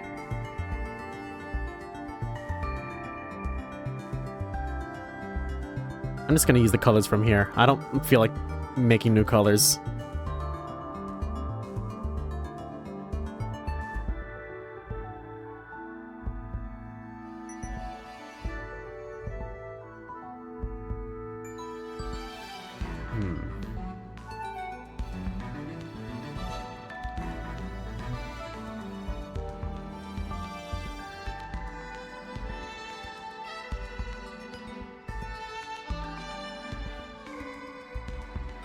Okay. Maybe I don't have to shade. I just add some like other details here. They actually put the sesame seeds on the burgers. Yeah, this is a good burger joint.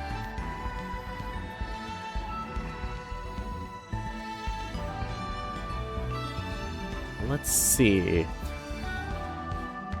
I'm getting notifications on Discord. Okay, I'm seeing all the characters now.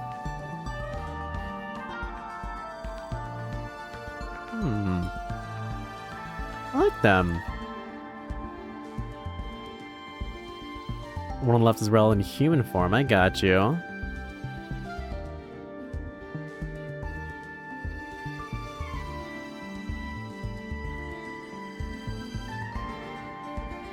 I see, okay.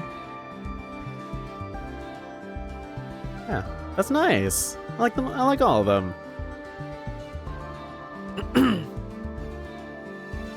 Okay. You just really trying to find that one artist that draws Eita with the halo ahoge? They put him in a halo? The red and black one is the pyrokinesis. Sky the blue, and Cyan the one that looks like ice is J, Neo's the silver one. I can kind of see that just from like, you know, the color schemes and like the stuff in the background. It's good.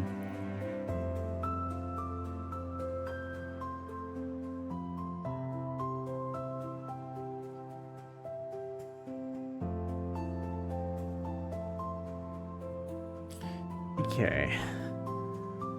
Let's continue on with this. Make some golden brown fries. These will look raw, unless I like... Never mind, they're fine.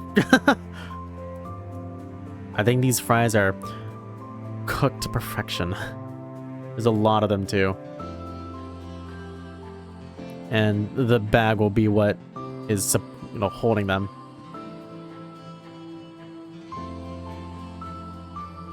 Maybe it has like stains or something. Just from like, you know, grease stains.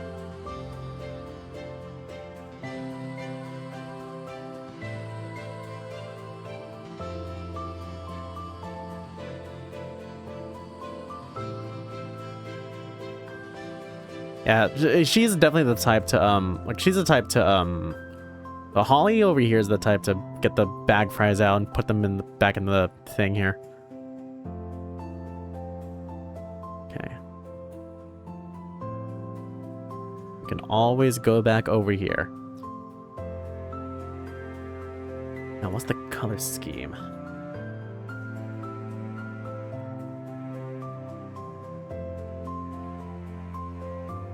You know what? I will give it the whole, like, blue and purple thing. Okay, do I have...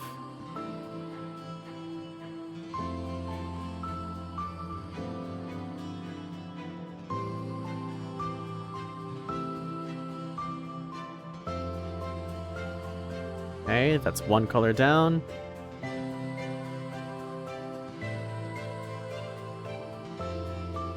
There we go. That works.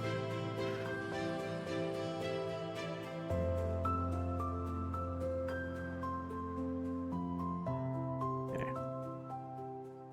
Now, what's she drinking in here? Dr. Pepper. Hold on, I got it. Oh, one of my favorite battle themes.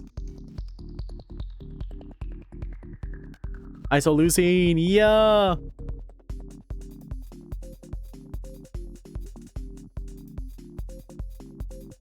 Okay, let me get that, look of Dr. Pepper in.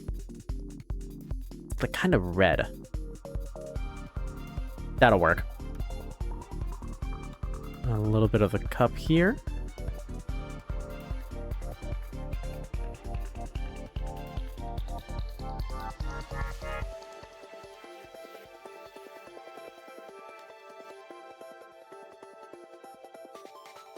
Isoleucine.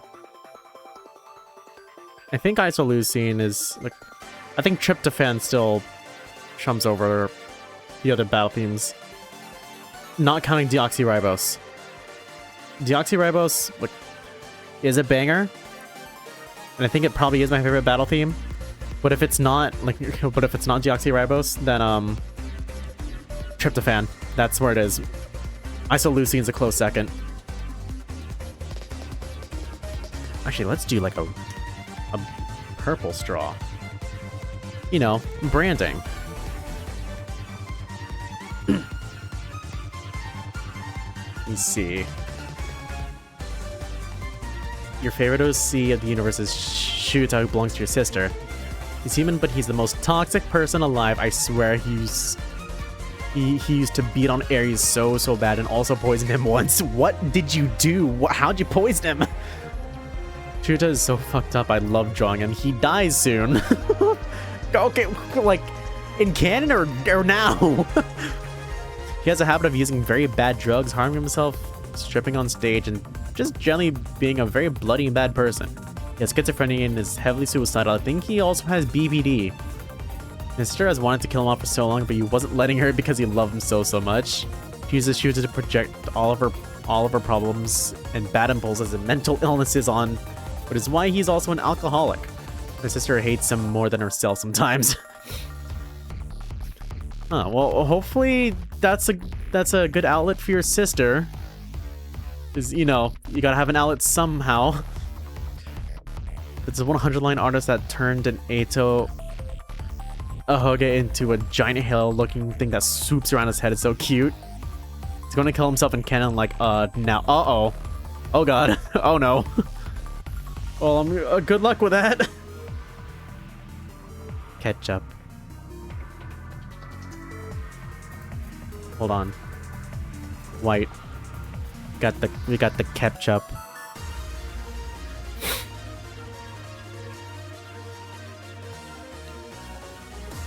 Wait, hold on. We gotta get the shiny looking foil on the inside.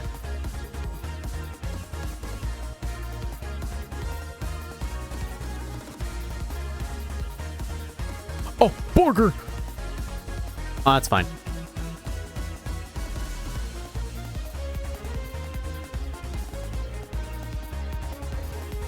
It's fine if the burger's a little messed up. Yeah, I'll put it over here. That way it's easier to, you know.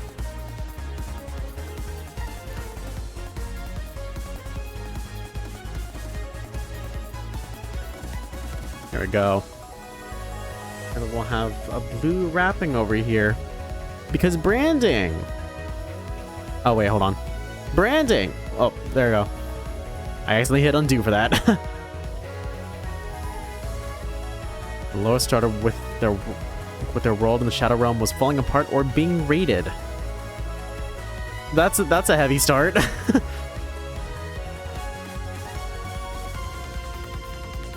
Okay, so for the fries,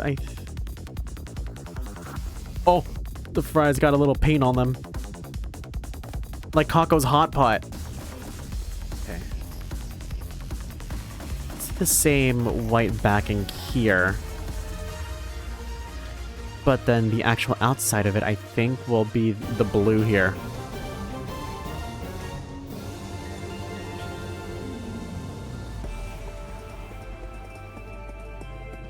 Oh, wait, hold on. The hell did I merge it with the... Oh, I did merge it with the background. Whoops.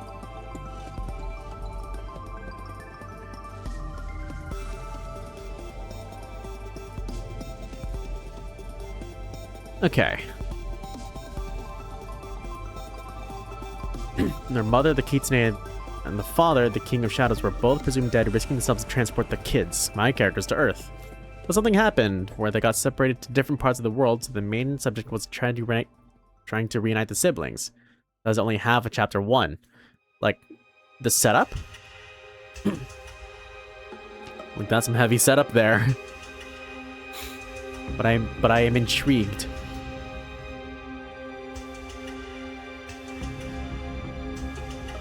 Okay. I'm gonna keep that white for now, and then I will kind of like mix these two. Actually, if we're going to go for a more painter look, I gotta go for a brush.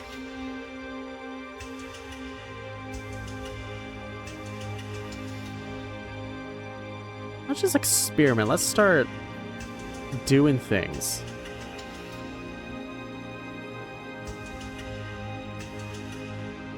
These fries and such don't appear again, so I get in the drink especially. The burger's the important part, so why not, right? And the table itself will be like a gray, just to have everything else stand out.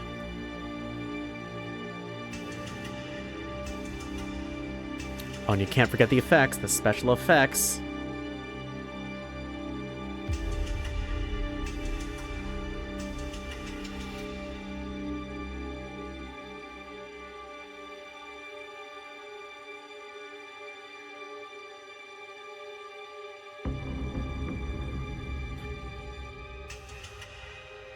There we are. Now to trim them down a little bit.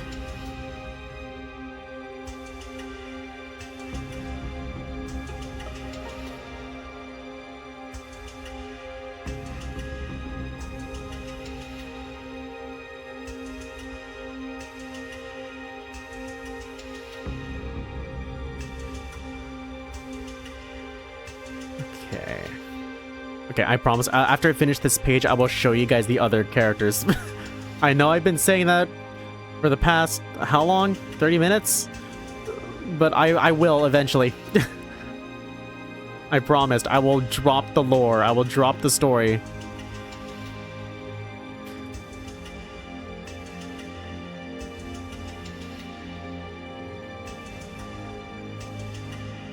Okay. Same sort of thing, and this.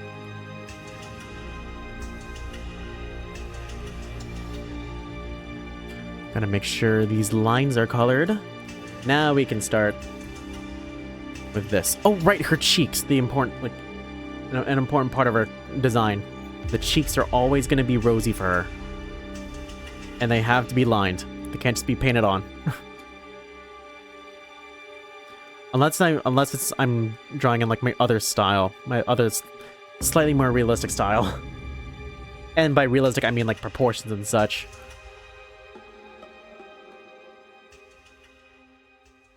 Okay. Up. Right. That's only half of chapter 1. Yes, it's been another hour. It has. So eventually I'll get to it. I promise. He did not eventually get to it. Let's not write my own epitaph.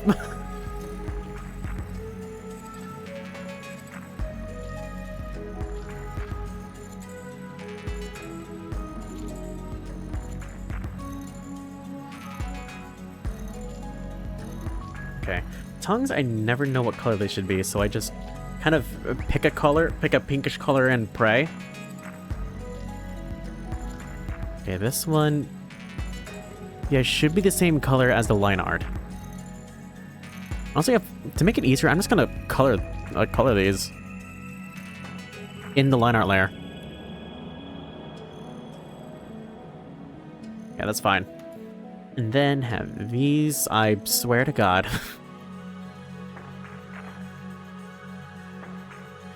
Maria! Was it a Sonic fandom thing where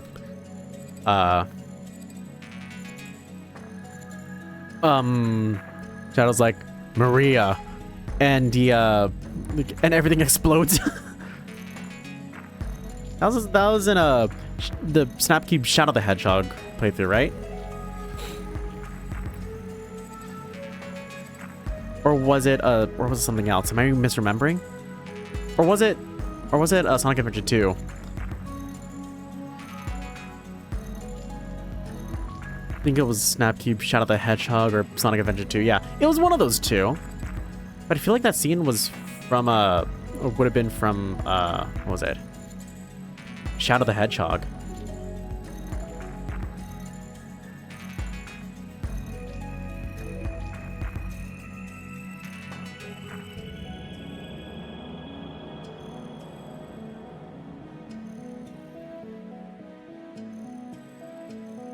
Okay. I think it was Sonic Adventure 2 because on the Team Dark, Shadow sees the capsule and gets sent into space and it exploded. Sonic was in that capsule. Okay. In that case, that was probably SA2? Or a Sonic Adventure 2? If that is the case.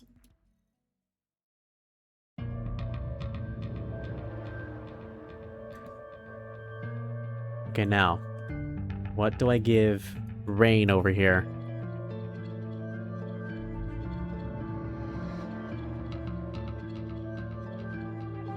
I'm gonna say you want to hug her. Oh, Holly? Yeah, she's a little hungry, but then this guy over here decides to steal her burger. They're best friends. Don't worry about it.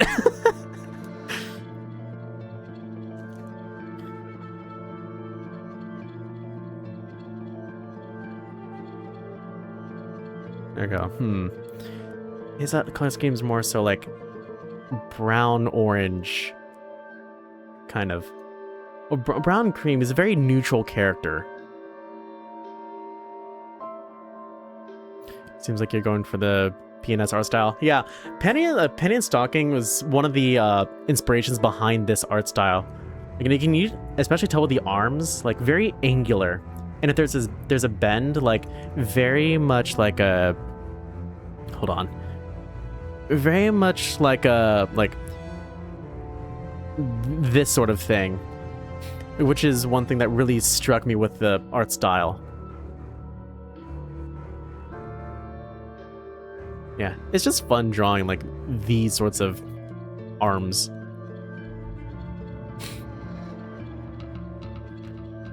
Okay. All right, what outfit do I want? Well, what shirt? Maybe something a bit darker, something on the... So I already put her in red/pink. I'm gonna put him in like... Yeah, that's kind of a dirty yellow. Uh-oh, that's the wrong thing. Wrong layer. Actually, this is not too bad. Yeah, this one right here on the right, that's one of my other friends is that's his favorite OC of mine. Okay, so if I go back, okay, this doesn't look too bad, honestly. And the solid backgrounds, you know, they work.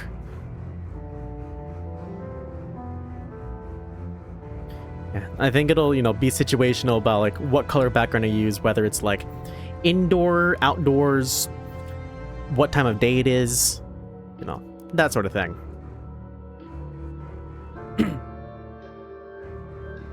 Yeah.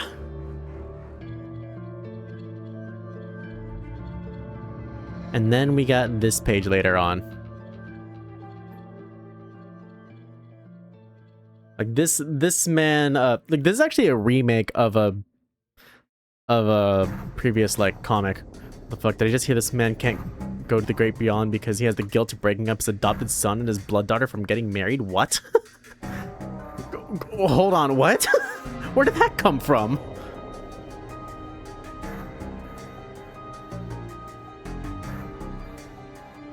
But that's interesting. Pirate 101. I feel like Wizard 101 kind of had a similar storyline at some point. So honestly, that's not too far-fetched. Nope, it did. Oh, maybe I'm misremembering. Okay. Let me get the other comic that's like, it's basically a remake of a previous comic.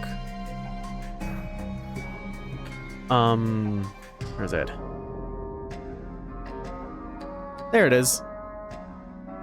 There it is. This is from like, I don't know how many years ago.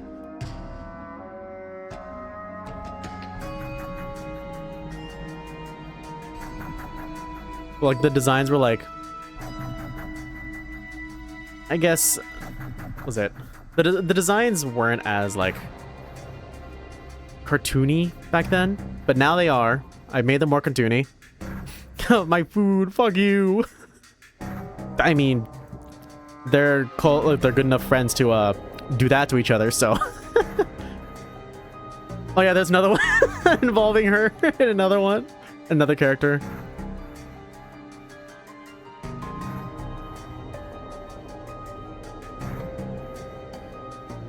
I never uploaded these, actually.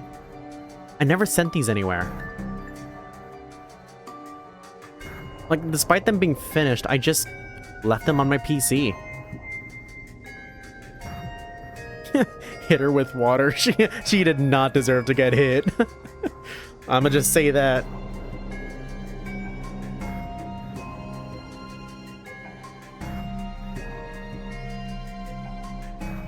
Yeah, maybe I'll remake this in a, you know, in the 3-page format that I have here, like I'm updating. Okay, now that I finished with the first page, Um, so these guys, let me, there you go. I just close these for now, too. Okay, so left to right. I have the colored version on my iPad. And my iPad is in my work bag. Oh, hold on. My work bag's like right here on my couch.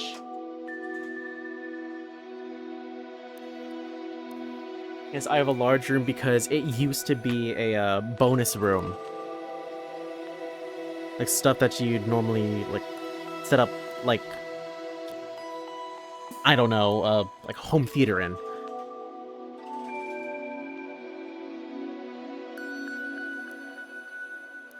But I'll let these guys sit for now while I like try and export at least the colored versions of the base renders. That's the wrong. Oh my god. I might redesign some of them because like I kind of like learn like I guess these designs are like about a year old or so. I mean, I'm very slow when it comes to writing, and it it definitely shows. Because this idea where these characters came from, they were here for a while. And I've had the character designs ready, and I had like story beats done. I just never actually wrote down the their like the actual story. I do have like kind of some writing ready, but I just feel like there's some sort of like block or something that's like I can't release this until it's ready, that sort of thing. Okay. Hold on, let me just okay.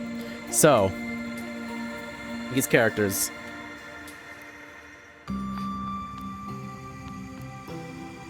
I don't know, it's gonna cost so much to get all of them drawn. Yeah, that's just kind of how it is with like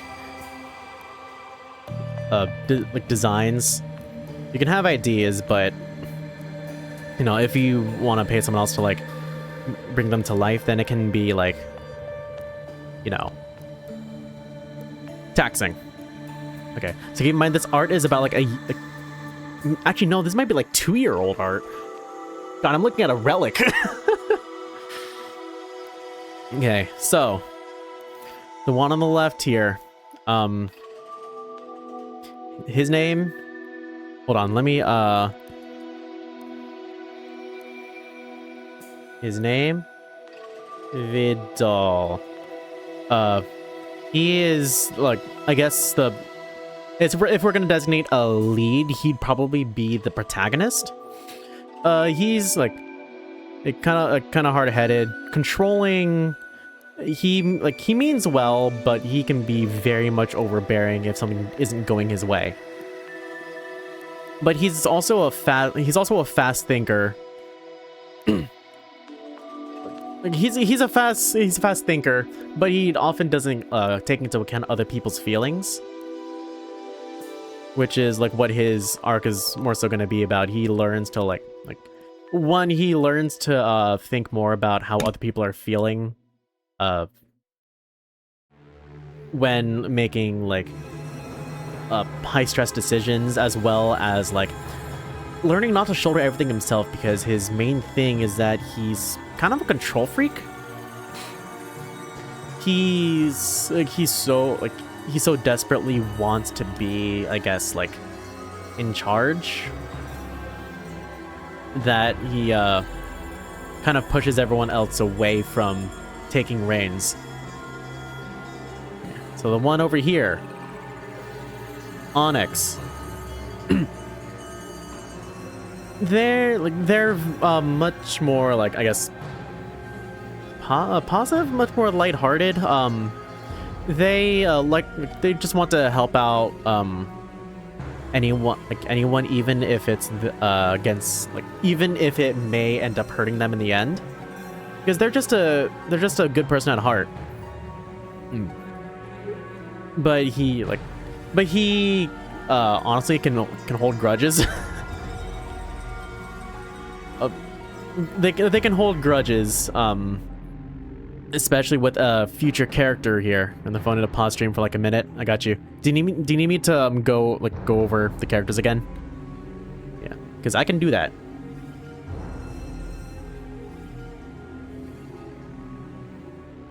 Okay. Okay, so the first character here, we're gonna go from left to right. This is Vidal. He is, I guess, the de facto leader of this group. He's the one coming up with the plans. He is a very logical person, though he does struggle with knowing if he's ready for certain things. He's a habitual overthinker, and he doesn't think enough with his heart, which does push other people away when he's trying to make plans, because he's a bit of a control freak. And he he tends to make decisions for the group without consulting them. He very much means well, and he's looking out for everyone's safety, but he's I guess overbearing. And his main arc throughout the story, he's gonna learn to, I guess, think about other people when making his decisions. He's gonna learn not to he's gonna learn to delegate more than try and rule over everything by himself, because doing that sort of thing is impossible for just one person. All right, Onyx over here. They are a bit more of a lighthearted character. They're very much more they see everyone in a bit of a positive light, even if proven otherwise. Oh my god, we got ads. Damn. First a phone call, then ads. Just tell me when they're over, and then I'll continue the explanation. God, I gotta yeah, I definitely gotta redraw some of these guys. You're back. Okay. So we'll just go back over from Onyx. They like to see the good in people, even if it'll hurt them in the end, because they believe in multiple chances.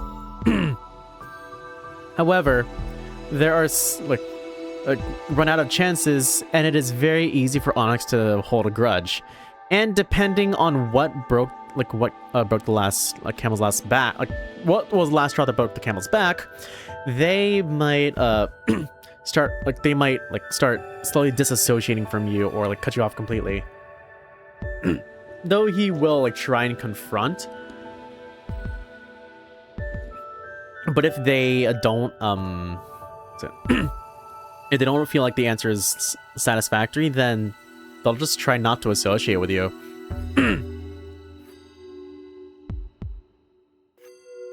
Which relates to another character here. Yeah, they also do tend to lose confidence in themselves, and oh my god, sorry. And there's a lot of details that I need to flesh out, but their main thing is gonna be learning to be selfish whenever needed, as well as fixing up their relationship with a future character here. So this one right here, I guess my personal favorite. This is Wiley. She's kind of your chaotic being, and she's very much she's someone that goes by her own tempo, and she's very hard-headed about it too. She will go like she doesn't really care what other people think. She'll just do whatever needs to be done. However, underneath all that, there is some that worries a lot as an older sister, because one of the things that she discovers, which I will explain during the I guess overall plot that I have, is that her missing stepsister is like she finds a new lead, which prompts her to act, because like this stepsister or stubborn kind, I guess in a way. Yeah. But Wiley here, other than her grandparents, who she refers to as her parents because, well, her mom died soon after she was born from suicide, and her dad abandoned her to go for another woman. She lived with her grandparents, and her stepsister came into her life at some point. They grew really close, and then after a huge fight between the two, she disappeared. And so underneath her her rough exterior, her rough and non-caring exterior, she's been trying so hard to find her. And now that she has a lead, she's not gonna let that go. Alright, so Kendra over here. She's smart. Also kind of calculating, but more so reads other people a lot better. She's the type to notice any sort of tick and deduce certain things about what that means. She looks kind of intimidating, but she's a little bit more emotionally charged. What am I trying to say? Her father is actually one of the characters that brings everyone together with her encouragement, because her main goal is to take her mother out of the project that she and her dad left. Yeah.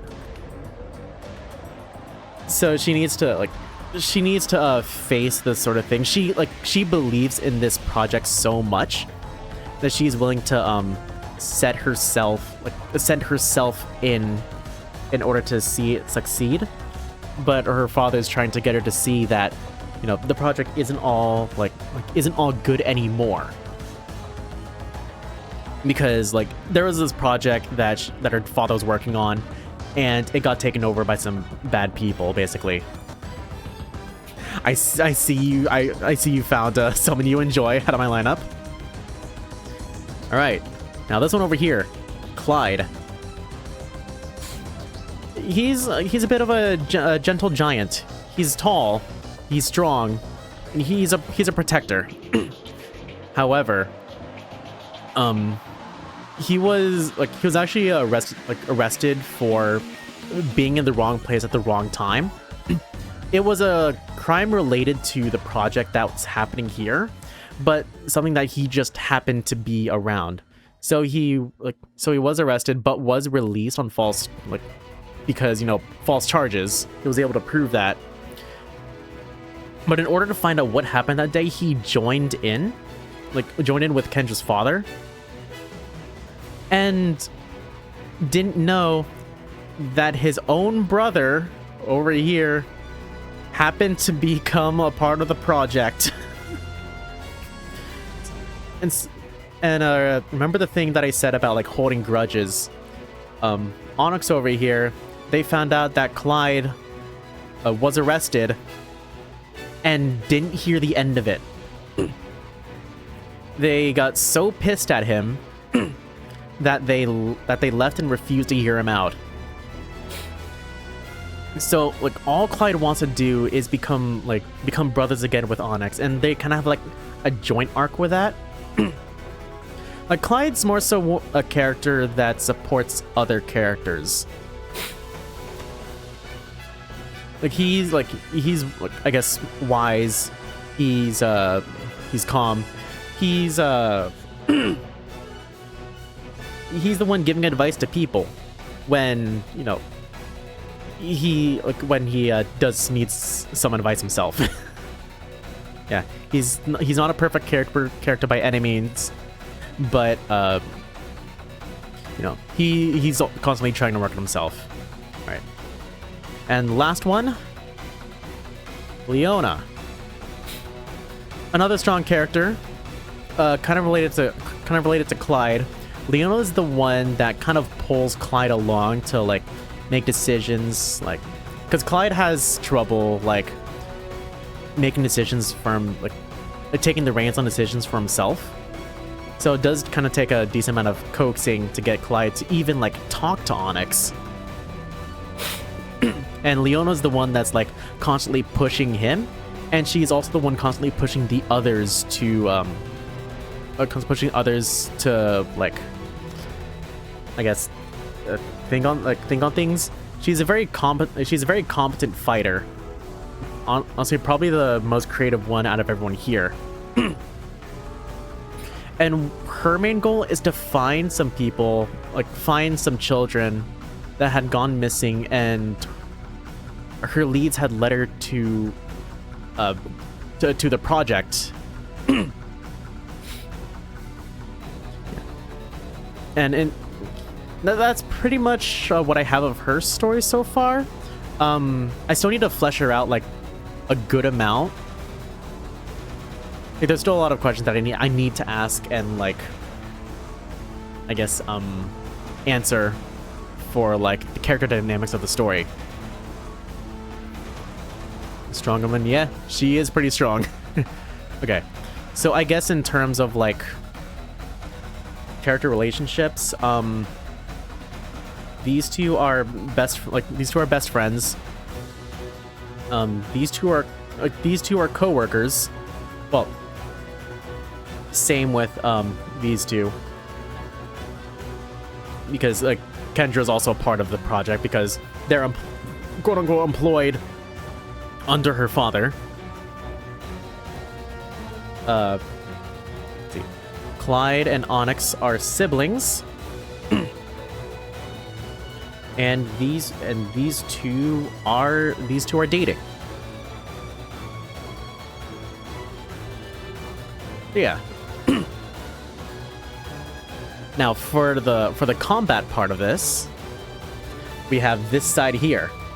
So the project that I had mentioned, there are these things that was part of her father's like, I guess, master's project. Like, it was a project that started at a university where he was trying to make what was it? He was trying to make prosthetic parts using like, I guess, biological like non-mechanical components, which meant that you needed to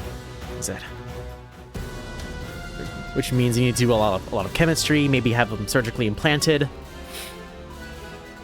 that sort of thing. So he was researching. Some company got wind of the research that he was doing and decided to fund it. However, they took that research and pulled it in a different direction, and then they decided to weaponize it. So the group of these 6, their job is to stop the main project from happening, using underpowered versions of the project, because like the test subjects that have these things implanted in them, while they are much stronger, they are going to kill the host if they are overused. And you know, you have these new things, you got these new toys that you want to try out. Of course you're going to use them, but you know, if you use them so much, you're going you have a chance of dying for it if you because they go crazy. They try to sap the as many nutrients and find as many nutrients from the host as possible, and that means going through every single part of the host's body. like even outside of where they were originally implanted. And so eventually that struggle will ruin the host body so much that it kills them. And the those like prototype or infamous, not too familiar with those. Like a compound V as well. If you use it, you have a chance of dying. I guess in that sort of sense, yeah. Yeah. These, while they don't while they don't have the component that put them at risk of dying, they are much weaker than the originals. But the bright side is you can work these like a regular muscle. So you won't get like the crazy highs. Like you won't get the crazy highs that you would from the first set. Like these are technically like prototypes that were branched into another version because, you know, less dangerous.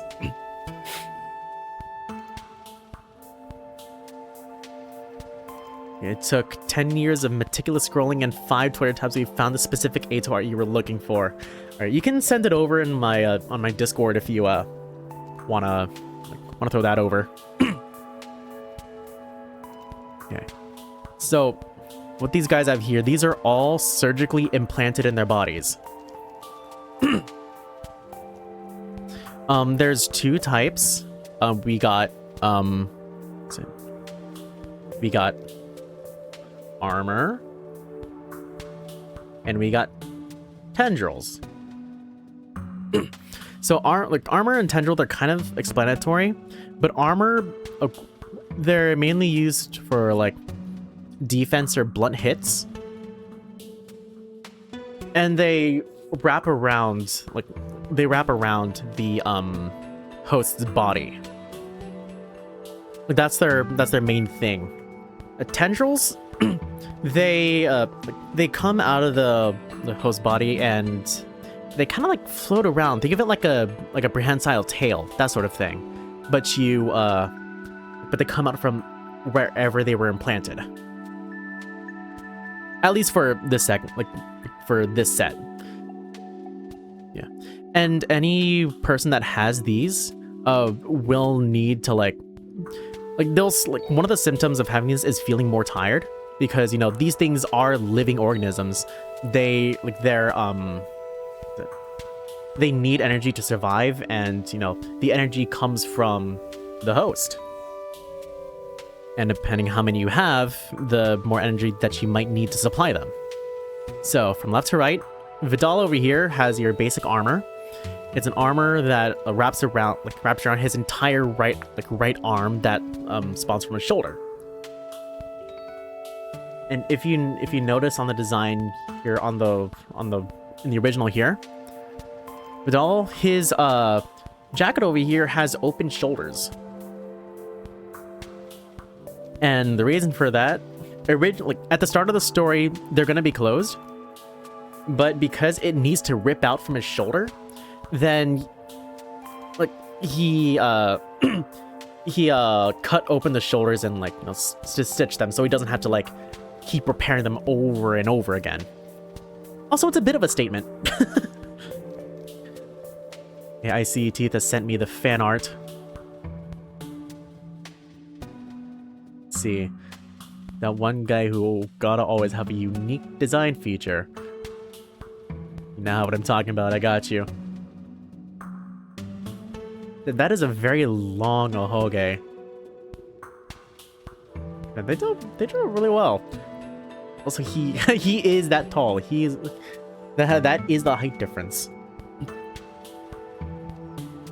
The angel and devil Takumi is so cute.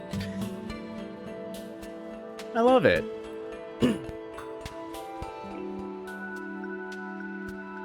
Okay. Okay, so recently with these guys, I've been thinking about like upgrades that each of them can have like halfway. Because, you know, there's gonna be a chapter. Hold on, let me get the thing. Getting from clipboard. There we go. From an artist on Twitter. I don't know about. I wasn't sent a source. But this is what it's got. What you got? It's cute.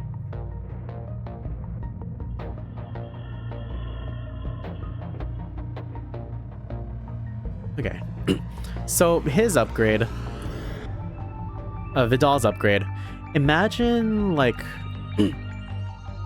you hit a wall, because his thing is going to be much more defensive in nature.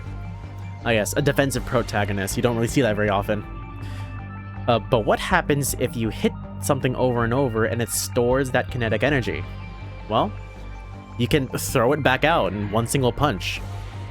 Like if you're constantly tanking hits, you can punch a wall and just send it flying. Because, you know, that stored energy is going to be brought back out. And also to, like, upgrade these things, you can, like, basically shoot them up with, like, a syringe and needle. But they have to, you know, they have to be out. Yeah. Alright, Onyx is over here. They have a tendril with a grasping tip coming out of their left calf. They're already like flexible and they tend to fight with their legs, so why not like make it a bit more interesting and have a giant whip coming out of their leg. So the nature of this one, they're a very like mobile, I guess. Yeah, they're very mobile. And their main thing is like reaching and throwing. Because one thing that I like to imagine while they're doing their kicks, they can send it out, grab someone, pull them back, and then go in with another kick to send them to the ground, basically. Or they could like use it as a sort of a grappling hook to like latch into a wall and then like swing over a gap, something like that. Yeah, but since they also are like a bit of a tinker mechanic themselves, let's start a song. Hello, how's it going? Yeah, hello, welcome raiders. I am drawing. I'm showing off OCs basically. Yeah, I was working on a comic earlier. Oh, Longs, thanks for the follow. Yeah, I guess I'll do a quick intro of myself. I'm Kalani. Alien Punk, thanks for the follow as well. Yeah, I'm an artist, voice actor. I do a lot of drawing myself. Oh, thanks for the follow. I'm so sleepy. Oh my god, thanks so much for the raid. Yeah, I draw, I play games, of course. I play a decent amount of Splatoon. Well, I've been streaming Splatoon recently, but, you know, I'm trying to fix that. Let's see, what else do I do? Draw, voice act, play Splatoon. Why am I blanking on myself? But yeah, I do a lot of like variety things. Like I don't really like to be in one thing, but I generally do like a lot of Nintendo stuff. But what you what you can expect on Wednesdays, I'd like to do longer series that well, depending on the game, I like to do voices for. And, you know, if you want to hear me do some voices, well, not with 13 Sentinels, you can go there. Like, go at that time. And if you see the schedule, which actually I have not updated, oops, on Twitch, below in the panels, you'll see the schedule that I have for each week. So you never got to see a draw. Have seen OC art stream today. Yeah. I know you've been playing a lot of variety lately. There's just been so much, you know? Yeah. But originally I was working on like a comic.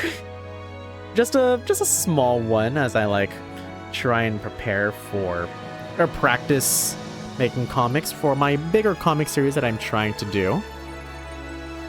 Also, don't mind the music that's from 13 Sentinels, which is the game I'm playing right now. Ooh. Yeah. I saw that. I was wondering what that was about. Yeah. But let me get it. There we go. Pages. That's the wrong. God, my file arrangement is immaculate. Yeah, stuff like this. I finished the first page. I'm remaking a comic that I had made before. Basically, stealing a burger. This is what you do with your besties. Yeah. I'll probably get back to this, but like the other art, the other 2-year-old art is waiting for me to explain a bit more. Yeah. I too be stealing a burger. No, don't steal my burger. It was nice to redraw stuff. Yeah, let me show you the original actually, because I still have the original. It's on my PC itself. The comic page is here on my hard drive, my external drive. But I still have the original. Where is it? Oh my god, my file arrangement is... Oh my god, my old file arrangement. Here it is. I have the devil in my DMs. Oh my god. That's just black-haired Darmy. That's just Darmy if she didn't dye her hair. Okay, the ketchup and mustard one, that's great. Maybe I should redraw that one. Yeah, I like it. So cute. Creepy cute, but also cute.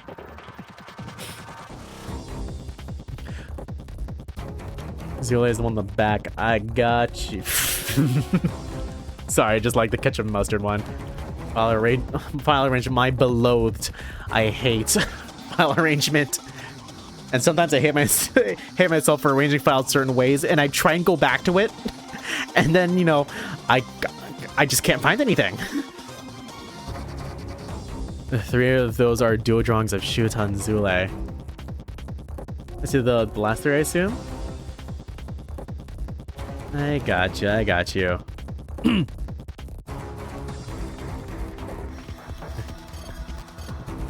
Never how you remember organizing it? Yeah, it's just like that, you know? Okay, so for the... What's the explanation here? She has gills? Oh, she does? Oh. Oh, I see, yeah. Okay. Interesting. So you can throw in water and she'll be fine.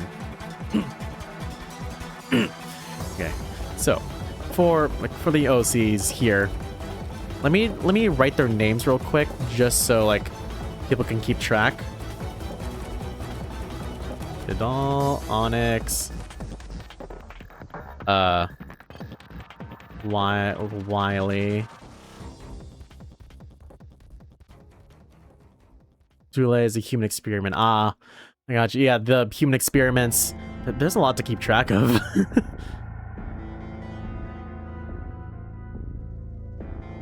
Okay, so Wiley's here.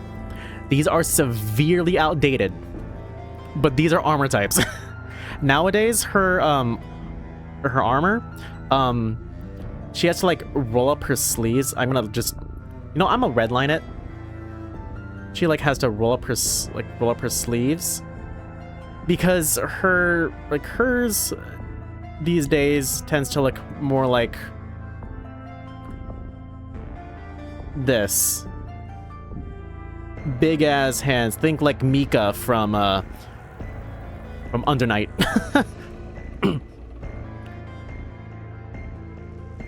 But her thing, she punches. She likes to punch. She's her brawler of the group. And while she doesn't have an extra thing with her gauntlets, She does have a set of yo-yos that she can like add some range with, because generally she is like in regular conditions she is not a very long-ranged attacker. She is all up in your face, and she only uses her yo-yos really for like movement or if she really needs to. So like she kind of fits the same niche as Onyx, but hits way harder than they do. Maybe the most, it is completely verbal. Me and your sister are just sitting on the phone for hours yapping. All the lore stuff lore is off the dome. Writing Ares' death make drawings, but it's pretty much the only written lore besides you making tweets. I mean, it's fun making character stuff like this because you get to use so much of your imagination. It's satisfying. It's great. Almost like had a 30-hour stream and you need to make a proper meal. Please rest, Star Song. Because a 30-hour stream is, oof, that's a long time. But I'm glad that like it seemed to be successful. Yeah, and hope the food that you make is wonderful. Hopefully it's good.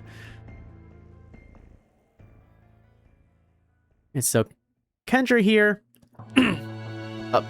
Originally there was a third type called a hybrid, where it took where it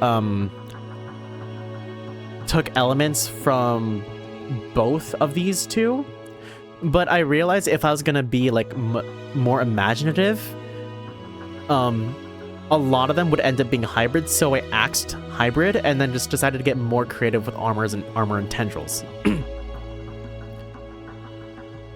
Tired for some reason right now, but yes, I shall consume. It might hit later, Star Song.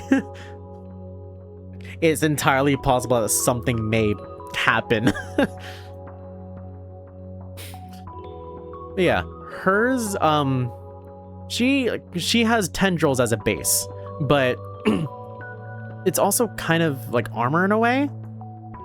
It could go either or. She's kind of like in between. Like she has functionalities of both, but her main thing is that, you know, it's a tendril. So she has like hands at the end of these, and they come out of the back of her neck. She can manipulate them with like her own hand movements. They do kind of follow them, and her as an experienced boxer, she can send these out, kind of like you've played ARM, like you know what ARMS is, right? Yeah, she kind of like sends those out. I guess more of a twin tail sort of deal, except instead of being in the hair, it's like from the back of the neck. So she can either she can decide to like restrain people by having them out and like gripping them and make movements with her hands, or she can have them wrap around her hands and act like boxing gloves. That way she can like get in up close and personal. And her upgrade halfway is something that I'm calling poison infusion. She's gonna be able to basically shoot poison from her fingers, as well as coat her fists in her poison.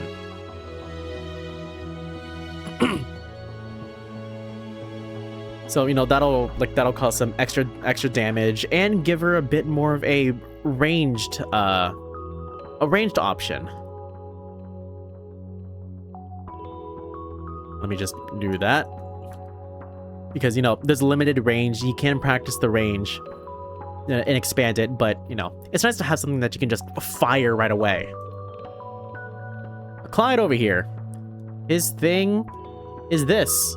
Overall, it is an armor, but it has, but of course, has tendril capabilities. His entire thing is about restraint. Did I? Okay, that's still empty. So he can send like doesn't look much right now, but he can actually send them out individually from his arm, and he can restrain people with it, like that are in between these things. Yeah. Yeah, while it can act as a sort of like long-ranged whip, this sort of like a restraint capability is something that he's had to practice, because you can like they're made up of a few tendrils, which means that you can separate them.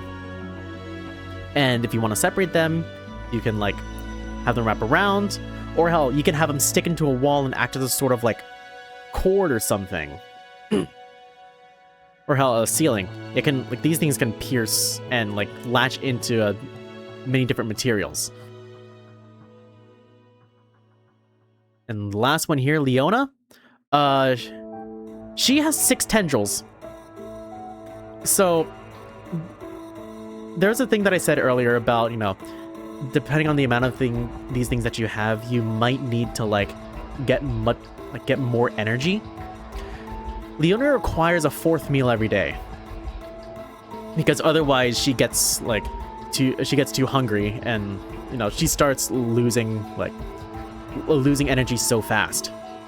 She needs to have like protein bars on her pretty much at all times, because of how much energy they sap. So her thing, her 6 tendrils help a lot with mobility.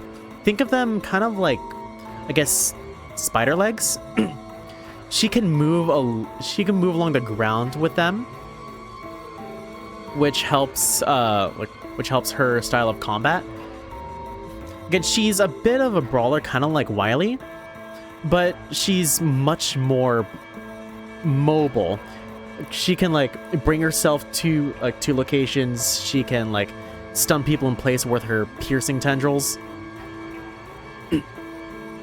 And in general, she has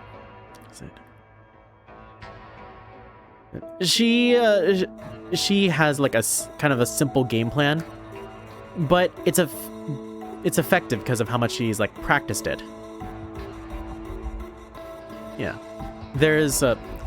that's all 6 of them for the first part. There are 3 parts that I have in mind. Each of them having their own characters. One of them being a little familiar.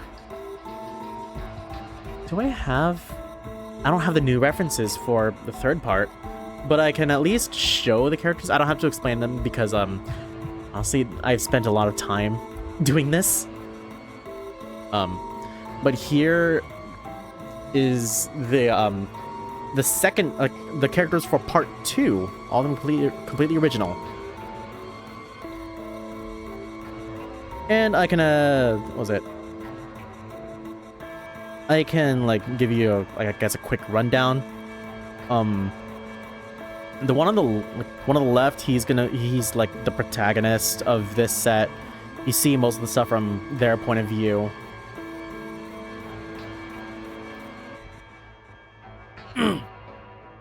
The one on the right here, like the next one, number 2, kind of hot-headed.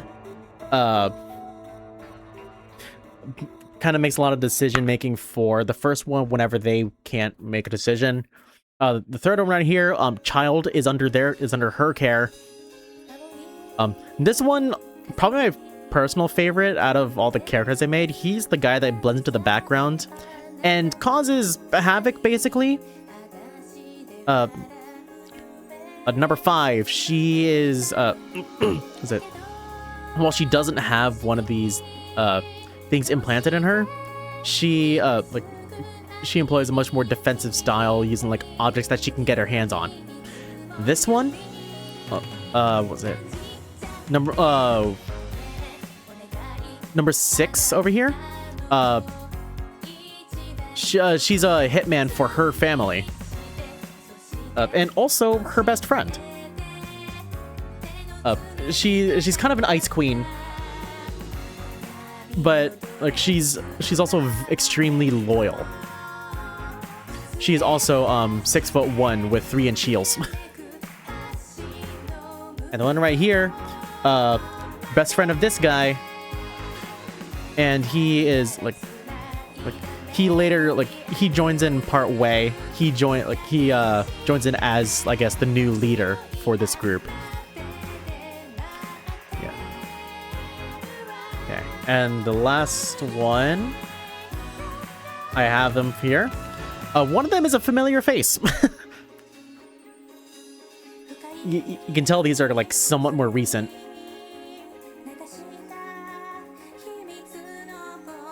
Yeah, first one, Onion. Second one, that's just Wiley.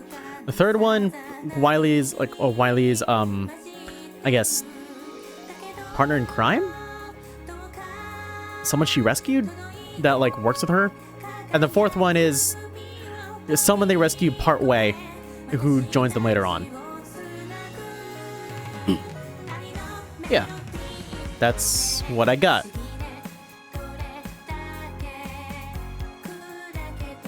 Anyway, I'm kind of excited to start writing them, but also a little bit like nervous.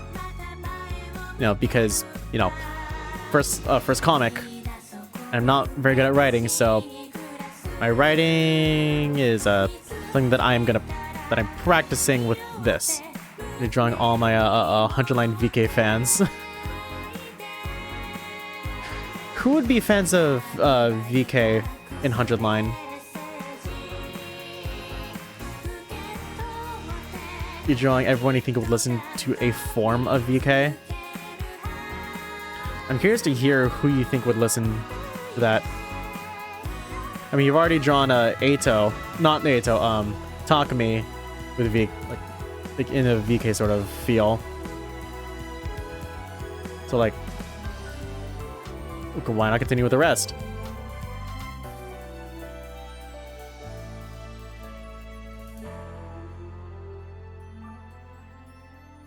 Having Eito, Yugamu, Darmi, Takumi, Nozomi, and Gaku a bit. I mean, Gaku a bit. That's still some. Okay, I have to keep it consistent in the fact that,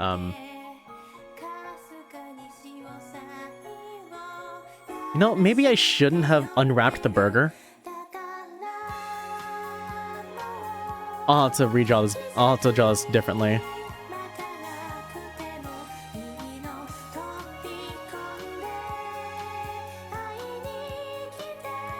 It's fine. A bit of continuity errors didn't hurt anyone. I think it's all cat about this a fair bit. Yeah, I don't think I got a word of this. I mean, if you want to go on the headcanon, go right ahead.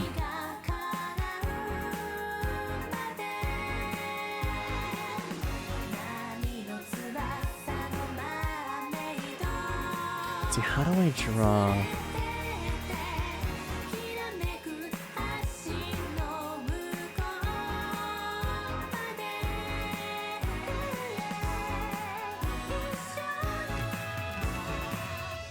Actually, let me have it wrapped around some.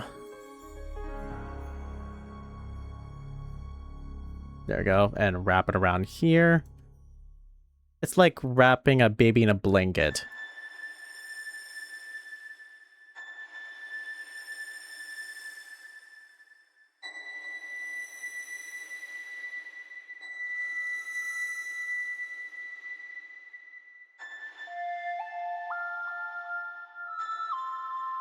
There you go. Have the tomato poking out a little bit, and a little bit of the lettuce. The cheese is fine. It doesn't need to poke out.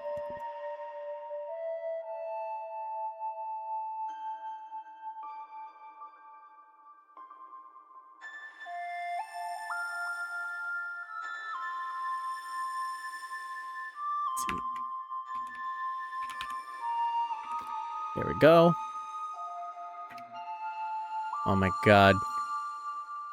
I'm not. Oh my god. There's a button here. Rustle, rustle. Love adding the onomatopoeias. Okay. That should be fine.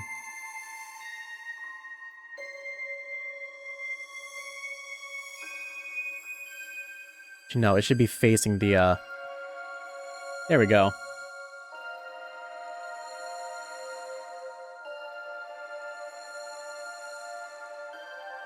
Just gotta erase this.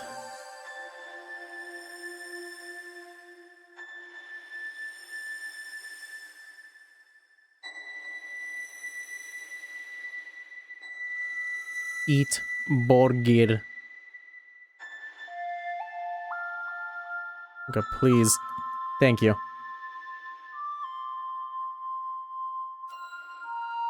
So Eito listens to Kurofuku K, Art K, and Shiro K.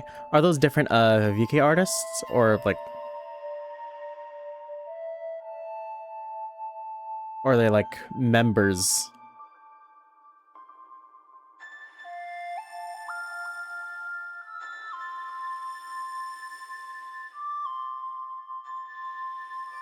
Good thing I planned their outfits beforehand.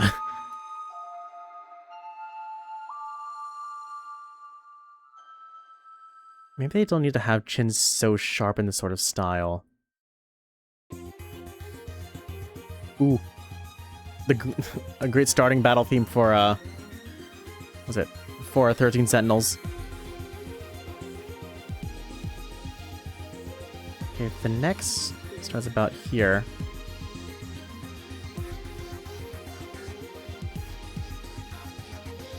There we go, that should be fine, and then... It's not quite symmetrical, but it doesn't have to be.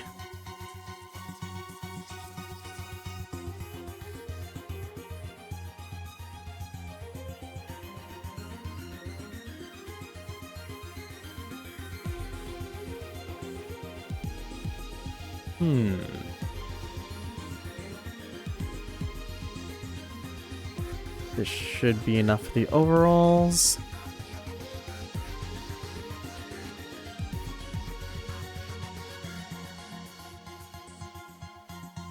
How far? Okay. This far.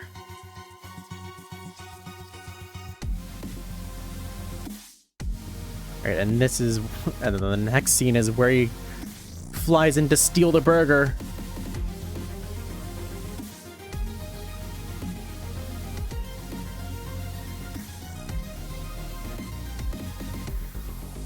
Rain from the top ropes!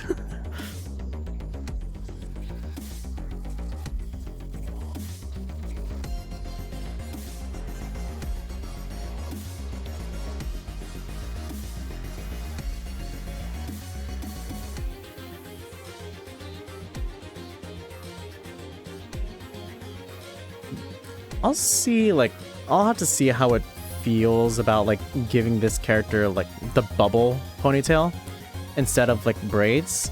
Because originally she had braids, but if they're a little bit weird to draw in this sort of style, then, you know, I'll stick with the bubble ponytail until I actually learn how to draw the braids. To, like, experiment. It takes a lot of experimentation. Kurofuku K is the earliest fully recognized VK genre with a focus on dark clothing and sort of beat rock with heavy influencers. Art K focused on more intellectual things with emphasis on more feminine looks and slower melodies. And Shiro K, which is light in spirit and delicate in sound, but not necessarily soft. Outfits are primarily white, but still definitely VK. All these are subgenres of VK. VK has around 19 subgenres, not counting a pre-VK one that started the movement called Okesho K. Okesho K? Okesho. I'm trying to think about what that translates into. Okesho?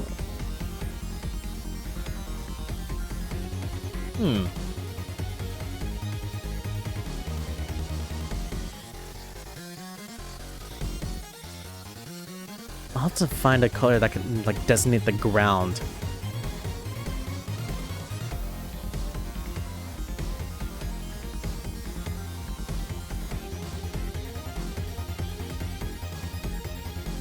Okay, let my hand shake a little bit just for that foil feel.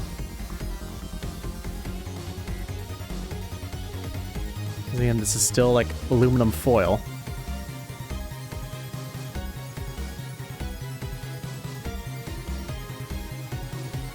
That should be enough to designate a hand.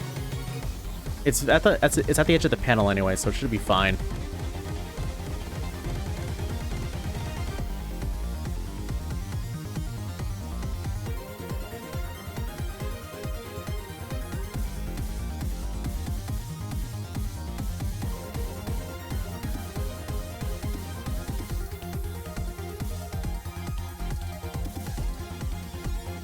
13 Sentinels battle themes are so good. Veiling, despite being a early battle theme, is still so good. Who cooked this hard? I need to look up the musician that like made the battle themes. I was like, what were you on? And can I have some of it?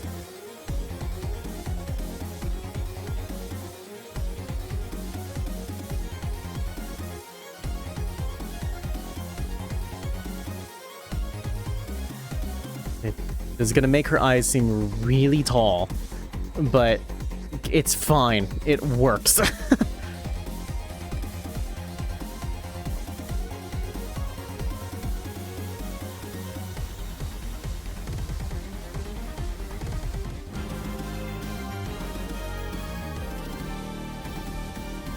This should be fine enough. Yeah, I don't need to really finish the mouth. It's implied.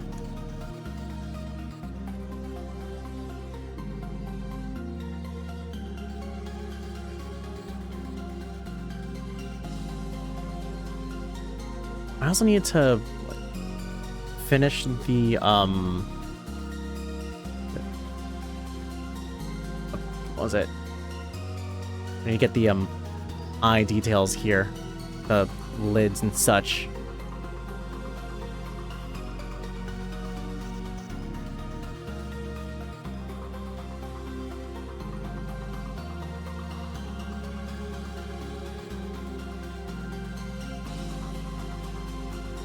Here we go, that looks fine. Okay, back to pen size 20.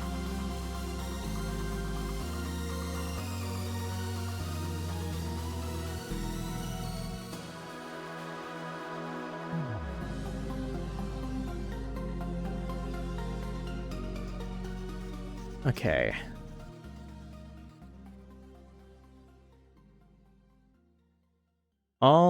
I'll finish lining these before actually coloring. It might feel better that way.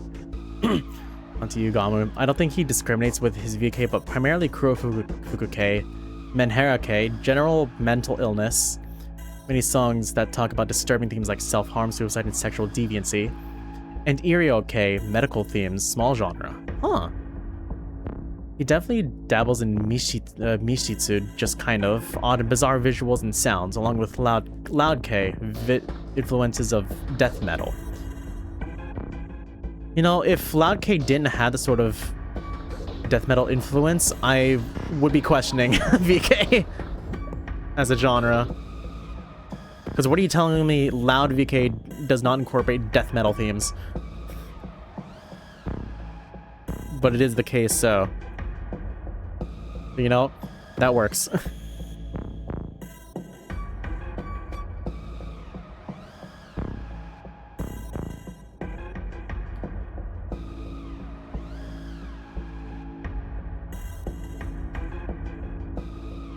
There we go. We don't need to draw the eyes. It's implied.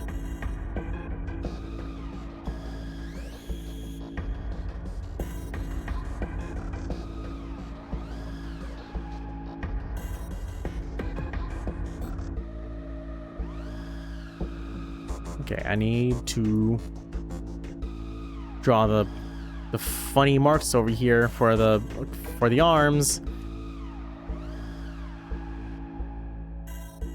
Because, you know, they're going real fast.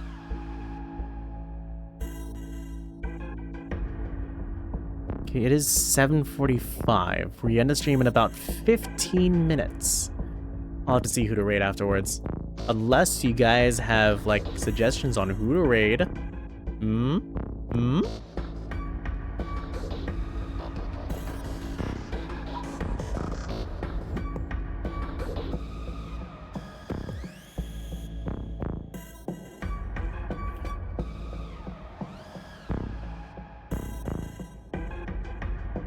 Okay. And now, what would the bottom of his shoes look like? Chat, draw the bottoms of your shoes. That sounds like a sort of weird stream request. Like, why the bottoms of his shoes? Is there something there? Darmy definitely listened to Loud K, Menhera K, and Cosplay K, literally the name. More pop-like songs. She also likes Shironuri K, known for stark white face paint. Shironuri K definitely sounds fitting. Menhera K, definitely. Because that one is mentally ill. That one needs therapy. Years of it. So much. Skipping talking because if you want to know what he listens to, look at your playlist. I mean, he's literally you.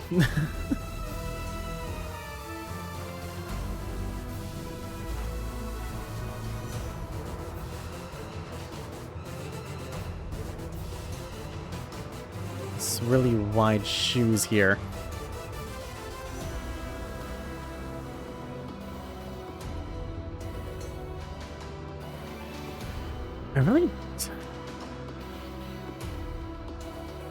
I guess I technically don't really need to, what's it? I can need some, like speed lines and such.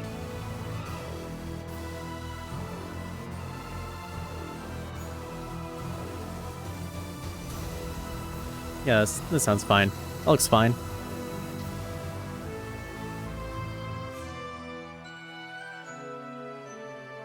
Zoe seems like the wild card here because while she seems normal, no, Menhera K and Irio K. Also, Bucktick Indulgence? Well, like a specific VK band. They're Kurofuku K. I go listen to every Irio K band. Medical themes, come on, yeah. I put this band in a hospital to see what they would do. That's the sort of thing that she'd listen to.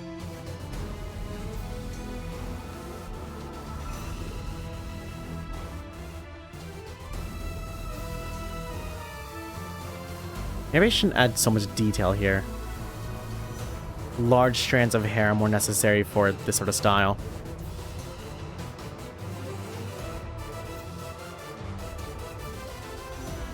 This one, the hair is getting blown so much, so back.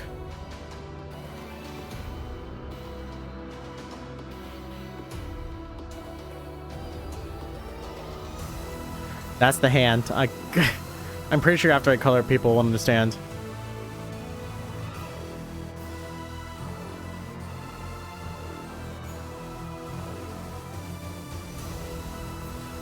Okay, that should be fine. There we go. And this, easy. Where's the, which one is it? There we go.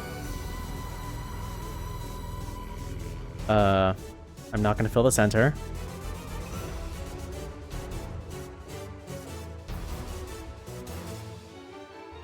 Hold on. Okay, whoops. Okay, don't fill the center.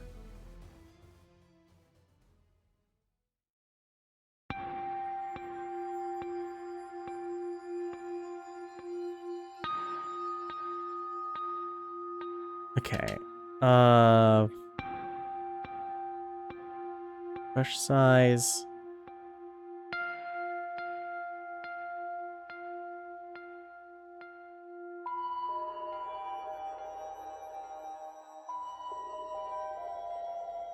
Okay, the distance, that might be a little bit too much.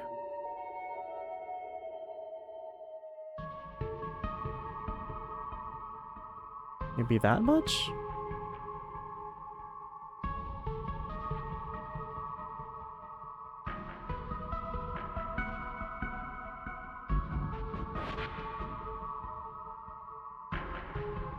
There we go. I think that looks good. Gaku knows specific genres here, specific bands. He is the true wild card because he'll listen to any CD he can get his hands on, and by God, do underground stores carry VK CDs for good prices.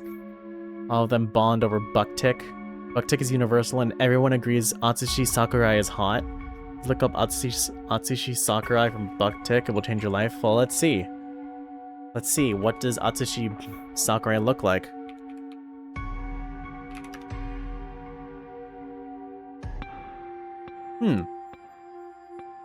can see it. Yeah. It's kind of mogging.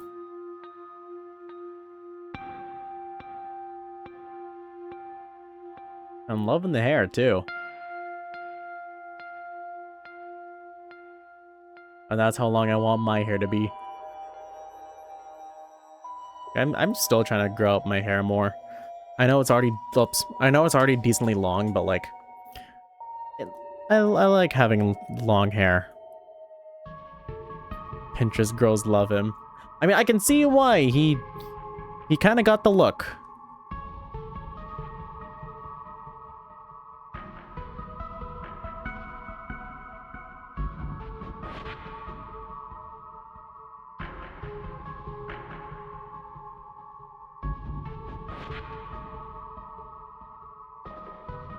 Okay.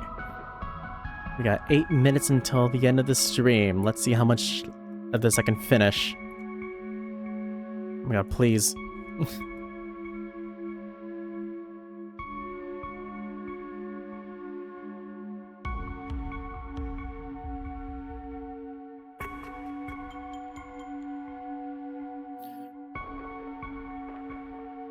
Okay. Borgir helps over here. I think the interaction would be funny. Tacoma's headphones disconnect and he's listening to Dadarum and every K-fan in a 5-mile radius locks onto him. Oh no, he's being targeted. Oh no.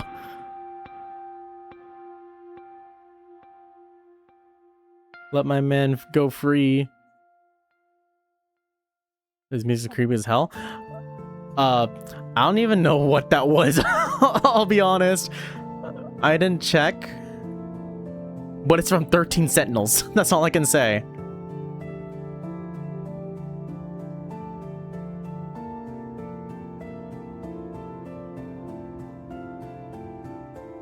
Okay.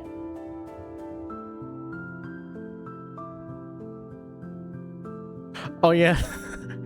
Teeth, if you want to check my latest Blue Sky post, there's this one scene from what was it? There's this one scene from 13 Sentinels that kind of tickled me for some reason. It made me chuckle, and it wasn't even because of like any good reason. It just made me laugh. We're gonna go to rest so you can get ready for the world premiere Mario movie. The midnight release. You gotta, yeah. You should, Ral. Get that Mario movie. Okay, how do I make things spill out of here?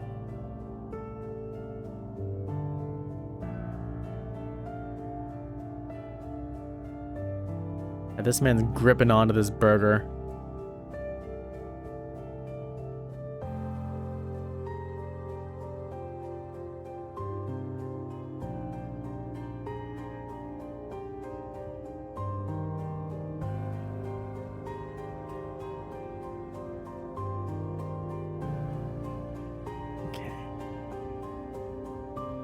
Need to put some extra like tug on it, I think.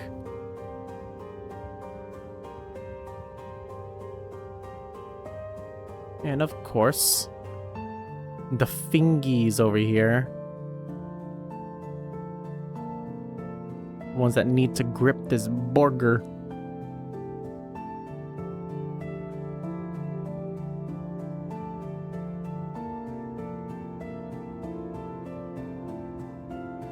There's gonna be some stretch to this burger.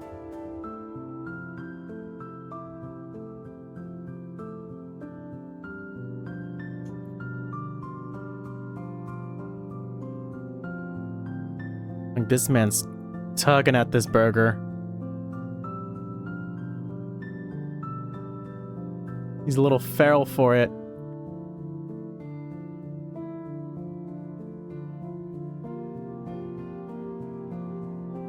Hungry, yeah. Bite the shit out of that burger, yeah. Listen, this man's trying to steal his best friend's burger. Cause you gotta, you know?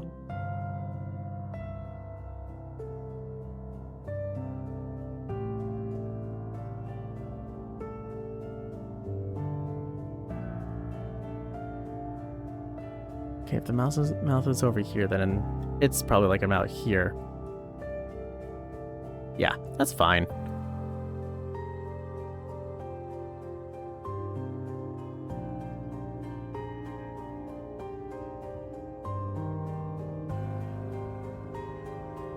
Actually, no, it needs to be a bit wider in this case.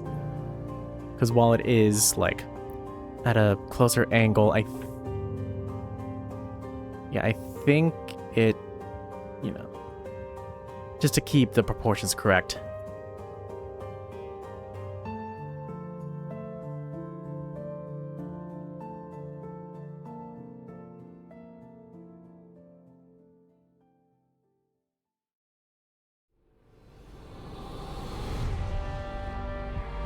Okay, that should be the lines for that done.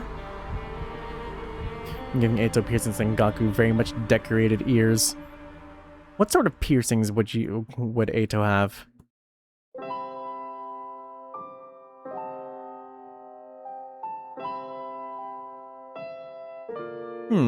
I don't know.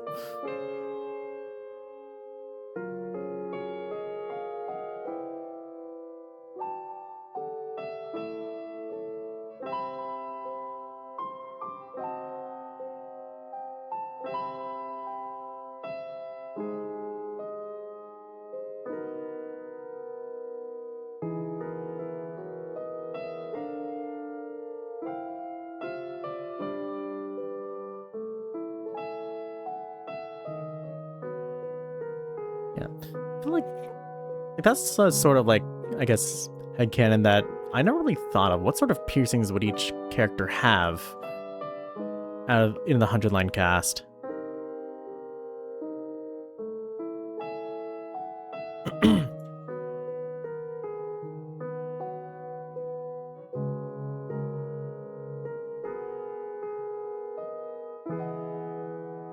Fly away, little foil.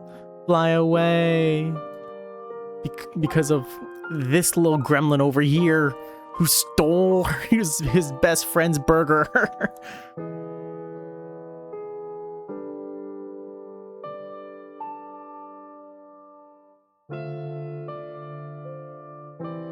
Okay, 20.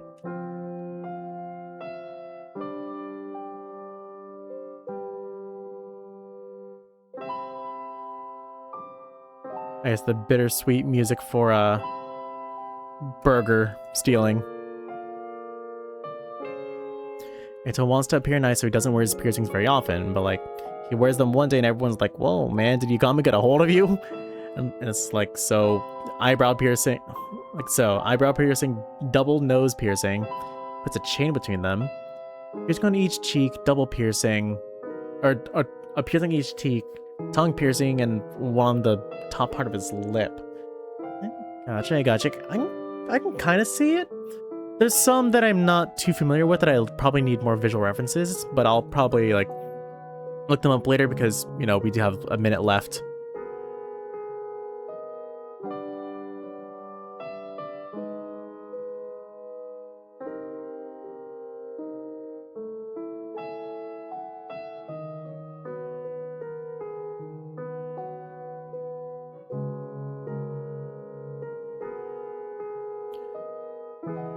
Here, watch me throw my Eito drawing at you. I got you. Is it the one that's in Cat's server? I mean, you can feel free to DM it to me if you want, or put in my server too. I don't know.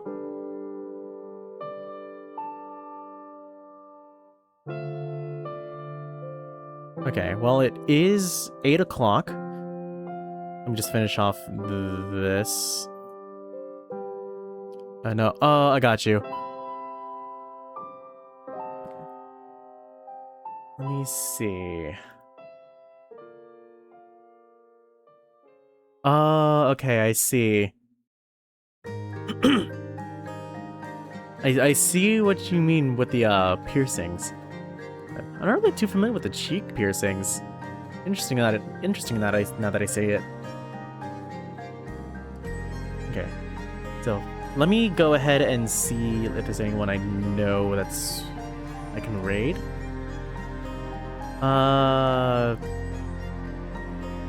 I don't really see anyone that I know that's streaming. So I'm gonna go ahead and just end it off here. I'm gonna I'm gonna try streaming drawing more often. I'll see if it can be a regular thing. Because I do enjoy drawing and I did get a decent amount accomplished here. Hey, wait, what's up? Bean is playing Mario Kart? He is? Wait, hold on, did Bean just go live? Oh, he is. Okay, hold on. Okay. Wait, hold on. Oh, this is in a different window.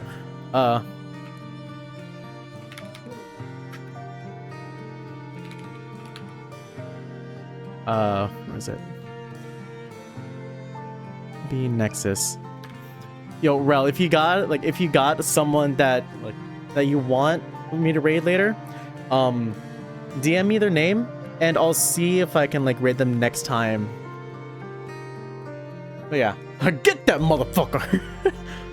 But yeah. So I will send you over to Bean's chat. I will see you for 13 Sentinels tomorrow potentially. And until next time, I will be seeing you.